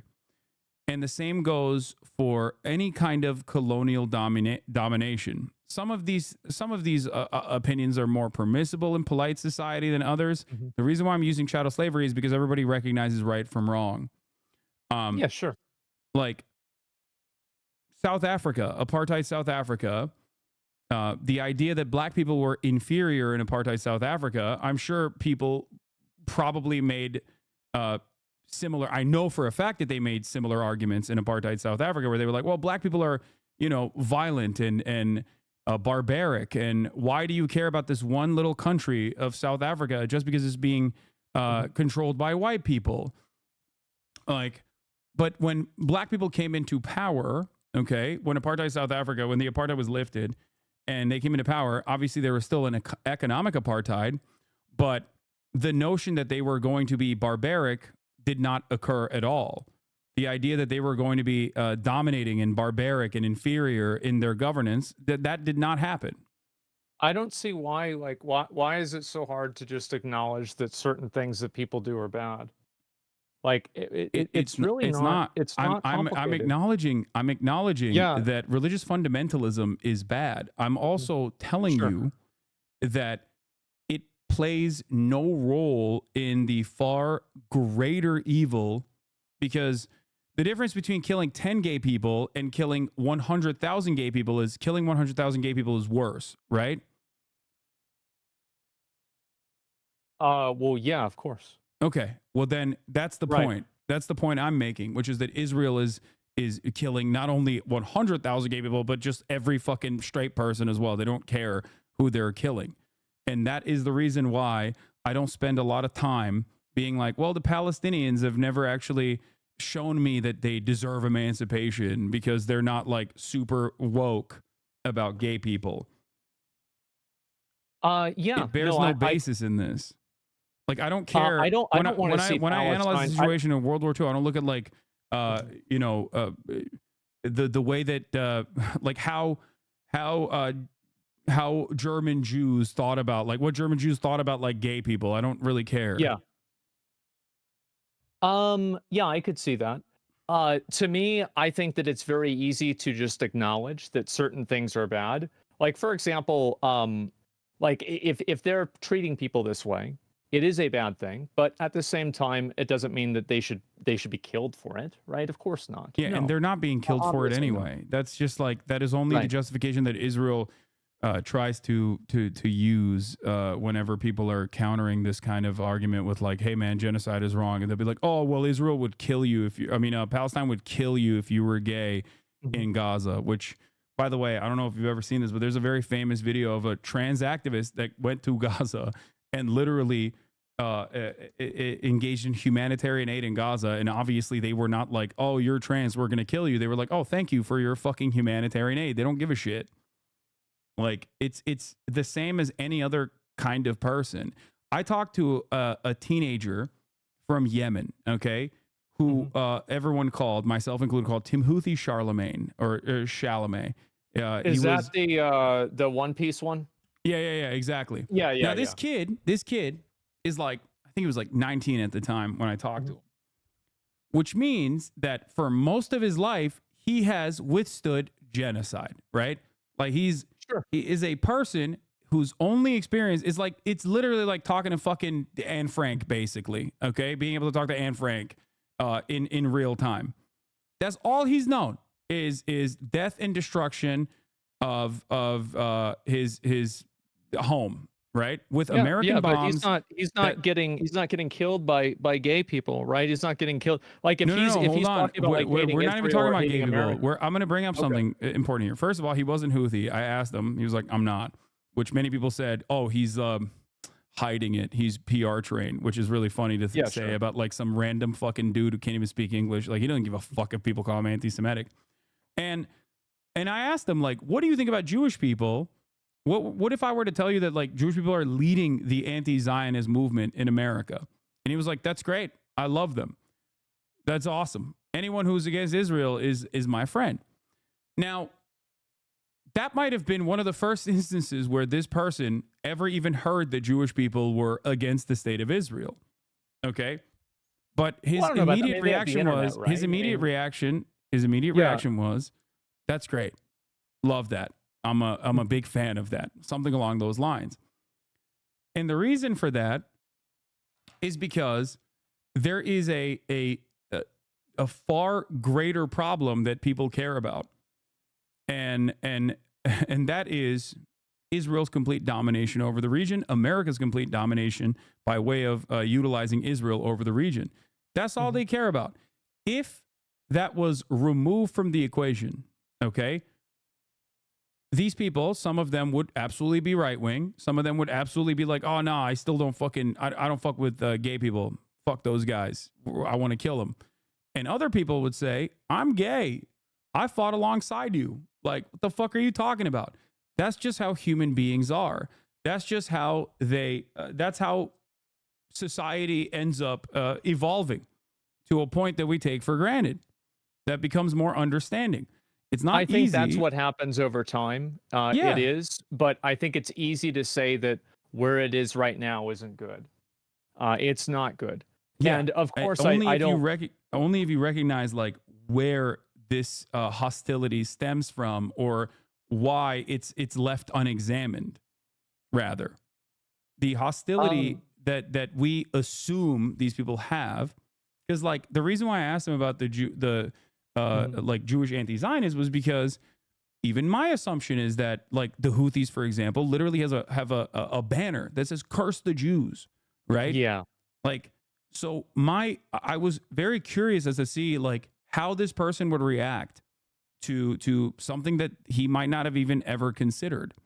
And that's the that's the point, which is that, like, people have the capacity to change once they learn new information. They're not ever going to be firmly planted and be of one mind. Most people have a tendency to be empathetic to other people. They want to collaborate with other people. We're a social animal. It's in our nature to be as collaborative with others as possible. And that's why I don't believe that anyone is like intrinsically homophobic or intrinsically queerphobic. Not that it matters in this circumstance, because the far larger problem is still always going to be genocide. Yeah, no, I could see the genocide being worse. Yeah, sure. I could definitely see that. I just I don't like the I don't like the idea that that culture is equivalent to ours. I think it is very problematic. I think it's very bad. I don't think it should be judged the same way. It doesn't mean I'm not sympathetic to them. Of course, right? Of course it's bad this happens. But whenever there is a state that's upholding something that is killing groups of people based off of their identity, or a group of people that's doing that, whether it's a government or some sort of like regime or anything like that, I think it's very easy to say that that's bad. I don't think that saying that, like different types of persecution is for one reason or another, like okay because they're being like occupied in some way or another, right? I don't really see how these two things are related, because they're not being occupied by gay people, they're not being occupied by trans people, they're being occupied by Israelis. So Yeah, it's like exactly, if you're which is why they're if not you're like, hating gay people and you're making that against the law, no, has nothing to that's a do good with it. point, Asmon. That's a good point. Yeah. That's why they're not like, if you think right now or at any point, Hamas is like, we really got to fucking deal with these homosexuals in our ranks. Like, you're out of your mind. That's not what's going on at all. I don't think that's the case at all. Of course not. Okay, so when the dust settles, when the dust settles, and then they start killing gay people, what are you going to say? Okay, but you can't hypothesize a future where they're going to do that when there is no fucking like evidence that they're going to do that in a free and a completely emancipated sovereign nation state. That's my point. The assumption that they're going to do that is the bigotry. That is where we're at odds. The assumption that they're going to do that immediately, it almost feels like they want to be free just so they can kill the gay Palestinians, which is a ridiculous fucking assumption. Not. Of course, that's not the reason. Okay, they don't. But that is. They But don't you want to understand become that, like, free to kill all the gay people. Of course not. But like, I mean, it's an openly stated thing with a lot of these cases, even inside of any sort of other culture. There are many cultures that are openly stated to be against people of different gender identities. This isn't some sort of like unique, monopoly that Palestine has over this. I think it's true in many cases. But Palestine has never. But given the fact that there has never been a sovereign national Palestinian state, making this inference is ridiculous. Is my point. It's like saying that if Texas were to exist on its own, that they would start fucking executing gay people and enslave black people again. Except there has been a state, or it wasn't a sovereign state, but there has been an instance where, Texas did actually fight hard to enslave black people and continue to enslave black people. That's why we have Juneteenth, which is far after the point of abolition, where they still maintain the practice of chattel slavery. So even then, there's more evidence that Texas might potentially do that, as opposed to Palestinian statehood, which has never been a form of governance that has had a moment to behave in the homophobic ways in which we assume they will. And ultimately, once again, they would still be dominating gay Palestinians. And this is a concept that a lot of Americans don't understand. They think like, a lot of people used to say this about ISIS. They're like, oh, they're throwing gay people off the roofs because Muslims are so Islamophobic. I'm like, bitch, the gay people are Muslim. Like, who do you think they're throwing off the roofs? They're not throwing white American gays off the roofs. They're throwing Muslims. They're throwing other Arabs that are gay off the roofs, which is like, something that is at odds with the way that people understand, Islam and the Muslim world, and think like, no, all Muslims love this shit. It's like, well, I don't think the gay dude who is Muslim loved being thrown off the roof. I think he probably hated that in that moment. I bet he did.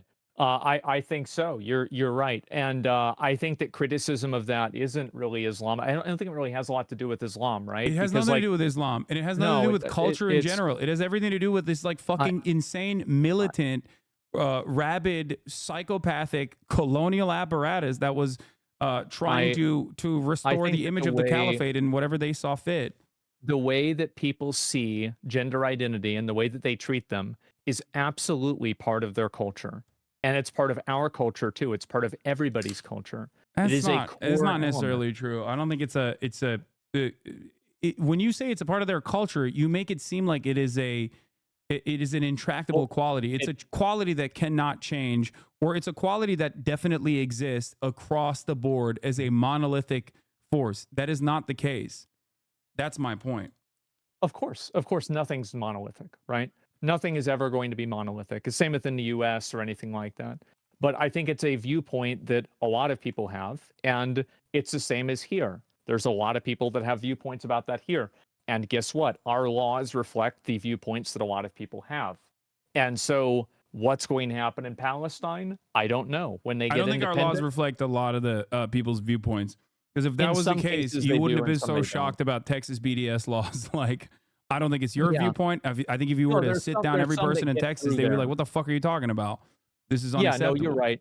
You're right about that. I mean, there are some of them that get through. You are right. But I do think that in general, the laws do have a rough estimation to what the people's values are. I don't, Like, not again, we're 1-to-1, talking about but it's not abortion 0 bans, to for 1 either. example.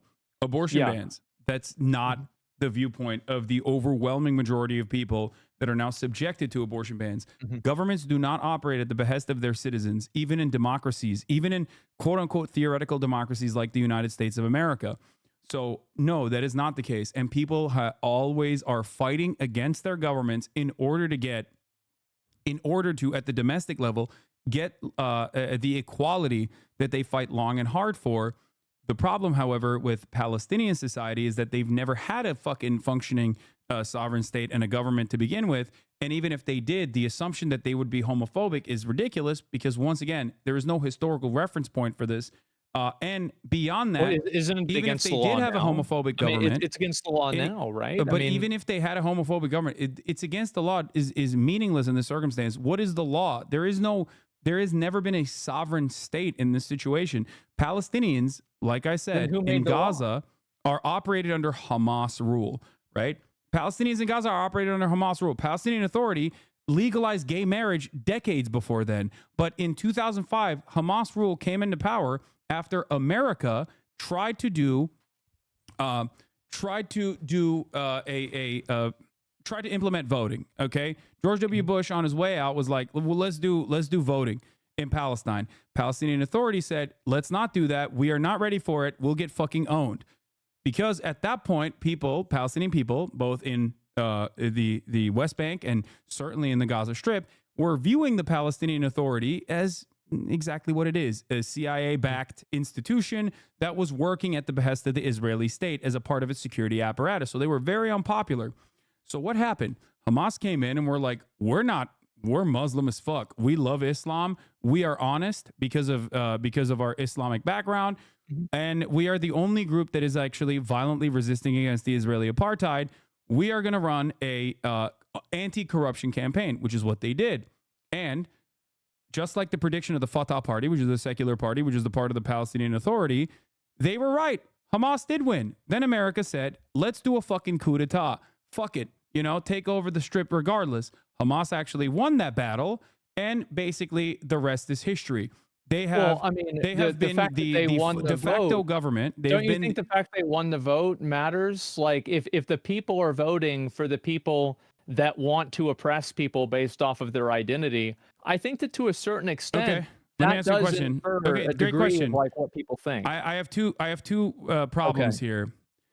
I just told you that 50% of the population of Palestine and Gaza Strip, in the Gaza Strip, is under the age of 18. None of them fucking voted for Hamas, okay? Because they weren't alive. That's number one. Number two, you said you voted for Donald Trump in the past, in 2016. I did. Okay, why did you vote for Donald Trump? I just didn't really like Hillary Clinton. There you go. Turns out people have many different motivations for voting for one particular party over the other, and it doesn't have to be Islamist fundamentalism that they believe in. So that's my point. Because they're human beings with a shit ton of different attitudes and different opinions. If they see the dominating party of Fatah as a party that is completely captured by Israeli security apparatus that is working at the behest of this state that is destroying their lives, they're going to be like, okay, I'm going to go with the other guy, just like you went with Donald Trump over Hillary Clinton. So But it doesn't even matter because most of those people that fucking voted for Hamas are dead. They don't even exist anymore. And it doesn't matter because Hamas is still the governing party because there's not a real democracy there. They are a militant force that is dominating the Gaza Strip, that is simultaneously fighting against the Israeli state. So I hope that this helps clear your understanding of the way in which Palestinians live in the Gaza Strip and how this has nothing to do with their internal affairs or their government or how they view the world or how they view gay people at all. I get it. I get it. I think that, and I do hope that they get their independence. I think that whenever they do, they're probably going to do the same thing that Hamas did to gay people before. No, they were not. And but I just told you. I told you that hold on. Let's look this up real quick. Go ahead.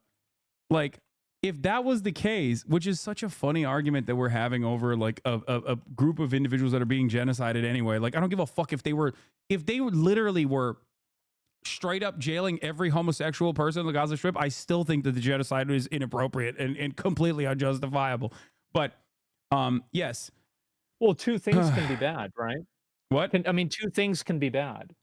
It's not like only one thing can be bad. Like, obviously, it's bad. West Bank, it's been legal technically since the annexation, but since 1951, they adopted the Jordanian Penal Code of 1951 in the West Bank.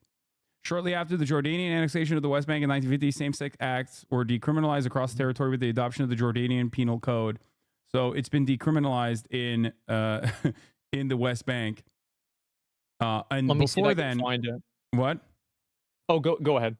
And before then, it was it was first the Ottoman law, which was decriminalized in the 18th century, and then after that, it was British law. So on the 18th of September 1936, the Criminal Code of Mandatory Palestine, British Mandate Criminal Code, which drew from the Ottoman law or English law, was enacted, which meant that sodomy is illegal. What? I'm looking at the LGBTQ rights of Palestine on Wikipedia. Okay. So yeah. It's considered a taboo subject. People experience persecution and violence. I mean, I feel like of course. That's kind of bad, right? I mean, like, yeah, for sure. No. I think understand. It's just, I'm just simply stating that, like, it's more complicated than the way you presented it, though. Of course, don't you think? Everything is always more complicated. Yeah. Of course, it's more complicated. And if I have a clip that is 30 seconds long, obviously that nuance is not going to be communicated. Of course not.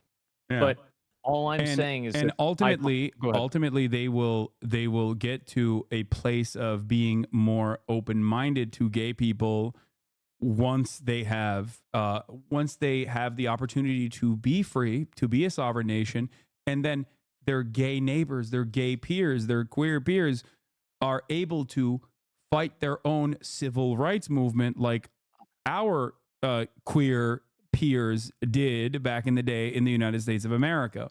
Just like they did in Saudi Arabia. But ultimately, homosexual activity is legal in the West Bank. That's better than not. But all I'm saying is that I don't think this exists on a spectrum. Don't you think that like, like there are still, like, for example, here in the Wikipedia page, it says, in August 2019, the Palestinian National Authority announced that LGBT groups were forbidden to meet in the West Bank on the grounds that they are harmful to the higher values of ideal Palestinian society. This was in response to a conference in Nablus by Al-Qaws, the Palestinian LGBTQ group. Following the backlash, the ban was later withdrawn. So people in a place where they are at least able to organize against the limited government that exists in the West Bank, literally actively advocated against this, and then they took back the ban. On October 2022, Palestinian police arrested a suspect who beheaded a 25-year-old male Palestinian, Ahmad Abu Murkiya, who was seeking asylum in Israel because he was gay. At the time, it was reported that 90 Palestinians who identified with the LGBT community lived as asylum seekers in Israel. Now, notice how, once again, they are prosecuting people who are killing gay people. Well, yeah. Why would they do that if they were also invested in killing gay people? It happens. There are still gay people who get assassinated, murdered in the United States of America. they are dealt with through a criminal code. They are dealt with through a civil governance, right? They're dealt with within the confines of our court structure. They're prosecuted. They're thrown in jail sometimes. Other times, we still have gay panic laws, despite the fact that we are supposed to be this superior culture. You know, people do still get away with killing gay people in the United States of America, as I was showing you earlier, in at least how many states? The so-called gay panic defenses are legal strategies which, according to the American Bar Association... I feel like it obviously, it can't be that good if people are leaving and they're looking for asylum in Israel either. I feel like to say that like they're not doing anything about it, people wouldn't be going and getting asylum in Israel. It says right there in the same paragraph that this time it was reported 90 Palestinians who identified the LGBT lived in asylum as asylum seekers in Israel. Why would they be doing that if they're being treated equally? They wouldn't need to. First, why are they? I have a couple different reasons for why they're doing that. Do you feel like if you had the opportunity to not be under colonial rule, you'd rather go to Israel? Israel is not exactly a tolerant society for LGBTQ either, by the way. You can't get gay married in Israel. It's still illegal to get gay married in Israel to this day. Why were they going there? Because the material conditions are obviously better there inside of Israel. If you are a part of a regular Israeli society, if you are able to seek asylum, Israel can then turn around and use that as a brownie point for themselves. Or half the time, the gay Palestinians that are executed are also collaborating with the Israeli government because they've been blackmailed prior to their collaboration. Well, they wouldn't need to be getting blackmailed if the outcome of the blackmail it's not just blackmail as in like we're going to out you as a homosexual. It's blackmail as in we're going to show like your naked photos to your family. It's not blackmail like, oh, your friends are going to know you're gay and then they're going to kill you. No, it's blackmail as in we are going to show naked photos of you to everyone. Now you have to collaborate with us. Revenge porn. The logic there. Like, okay, so I get what you're saying, but like, how does that make sense if it's only being applied to gay people? It's like, wouldn't everybody it's not just have gay naked people, photos? but gay people are an easier target because they still obviously are, regardless of the legal status of like gay people, there's still cultural stigma. Like it doesn't change that reality. You are probably in the United States of America, you are more likely to be able to implement the exact same strategy in the United States of America, regardless of how fucking open-minded American society is. Right? Yeah. Exactly. For sure. But we definitely are better at it than they are. No, 100%. You're missing the point. Like even if homosexuality is legal in the United States of America, you are more likely to be chastised. You're more likely to be outcasted as a gay person, especially if your family members don't know you're gay, regardless of the legal status of homosexuality. You are more likely to be stigmatized with blackmail and revenge porn in that circumstance. Are you really telling me that like you think that the stakes are the same in terms of what? Being the stakes ultimately literally don't matter because we're still talking about a violent military occupation in the West Bank. So yeah, Israel's bad. Like, I mean, for sure, Israel's bad. Absolutely. I can't believe like I said, it's been a while, right? I can't believe we're still going back and forth on like homosexuality in occupied territories. Like again, it bears no basis on whether or not these people are worthy of being subjects of colonial occupation. They're not. You know, that's I think that it really answer. like you could sure. Like I don't really think it's that big of a deal either way, right? Like I don't really have like a super like my main problem is the fact that they do that. By the way, and I do want to state something because like Islam is like by and large, Muslim cultures are by and large more tolerant of trans people. Remember what I mentioned about Iran, for example? Like even in Iran, you can get gender affirming care. As of 2008, gender affirming care in Palestine is legal. In 2008, Palestine adopted the ICD-10 classification, which contains codes for diagnosing transsexualism in adulthood and childhood, which authorized the initiation of medical transition. As it That's stands, invalid. however, Yeah. there is no recognition of non-binary gender in Palestine, and there is still LGBTQ discrimination in Palestine with not enough protections, and employment discrimination and housing discrimination, which seems like a laughable concept to even invoke, considering the material circumstances of everyday Palestinians, especially as it bears no basis in, like I said, them being subject to colonial occupation. Well, I think that it's important. Like, I agree. I think it's important for them to not be subject to colonial, occupation. Of course, right? Why would I? Why would I want that? Why would anybody want that? Like, and it's also like very clearly, it's not like Israel's making them any better, right? So, like, if I have this viewpoint, I think this. Israel's doing this. If it's Israel's outcome, well, then the outcome isn't very good. So you might as well let them do their own thing, right? I agree with you. Sure. Yeah, if they're going to be homophobic and Israel's killing them versus they're going to be homophobic and Israel's not killing them, I prefer the they're going to be homophobic and Israel's not killing them outcome. I think we can agree on that, right? Especially if we both come to the Okay. recognition that Israel killing them is not going to combat homophobia at all. Okay. All right. We can come to that agreement. Okay, great. All right, perfect. That's it. Yeah. And beyond we that, can like do I that. said, it's not it's not as black and white as like Palestinian culture inherently is homophobic or anything like that. And we are all we are all products of our own material conditions and our circumstances.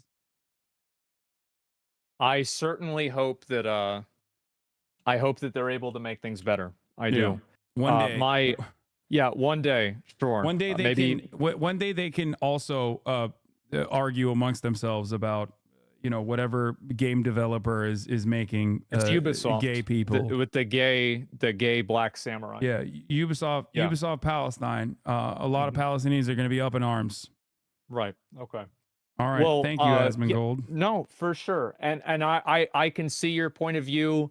I hope that you can see my point of view to an extent. You don't have to agree with me, but I think that my perspective here is not totally crazy, and I can see where you're coming from too. And for sure, All right, I don't think that you're like okay with it, and etc. all right. I would also, like I said, talk to. You have friends out there that Yeah, sure. that have similar opinions to mine. You have friends out there that Sure. are of Palestinian descent or Muslims as well that you can talk to about this kind of thing. And I hope that they can, give you personal anecdotes that are a little bit better than what I can explain to you through historical relevance. Oh, I get it. Yeah, and I probably will. You know what? I probably will. I find this stuff interesting. I like talking about it. I know a lot of people like to turn things into hostility. I enjoy conversations like this. I think that you do too. That's probably why we've been doing it for like, I don't even fucking know how long. So I have no problem discussing it and talking about it and debating about it all day. It's no problem. Okay. All right. Well, have a good one. You too, man. I'll see you later. All right. Bye. Oh man. Okay. I'm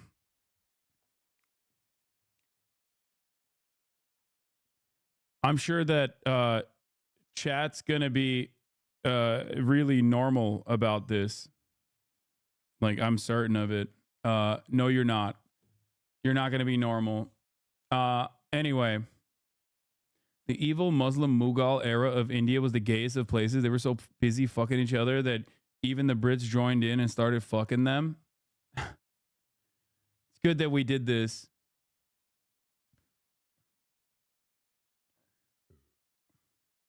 Now extend this feeling and perspective of the Palestinians to animals. Auschwitz begins whenever someone looks at a slaughterhouse and thinks this. They're only animals. And if you think this too, far or not from your fight or representing the same trait you despise in. I love that the first comment I read after the evil Mughal Empire was a vegan making a Holocaust comparison. Respect. Oh, that's awesome. The only thing that was gained in this convo is that Asmon admitting genocide is marginally worse than a possible future conservative government. Yeah, I think that a possible future conservative government is bad because of its capacity to do genocide, though. Y'all kept going in circles. You can see a similar situation in America that you brought up, but can't see it for Palestine. Yes. I don't know if I reached Asmongold's audience in a positive way, but that was my hope and that was my goal. That's it.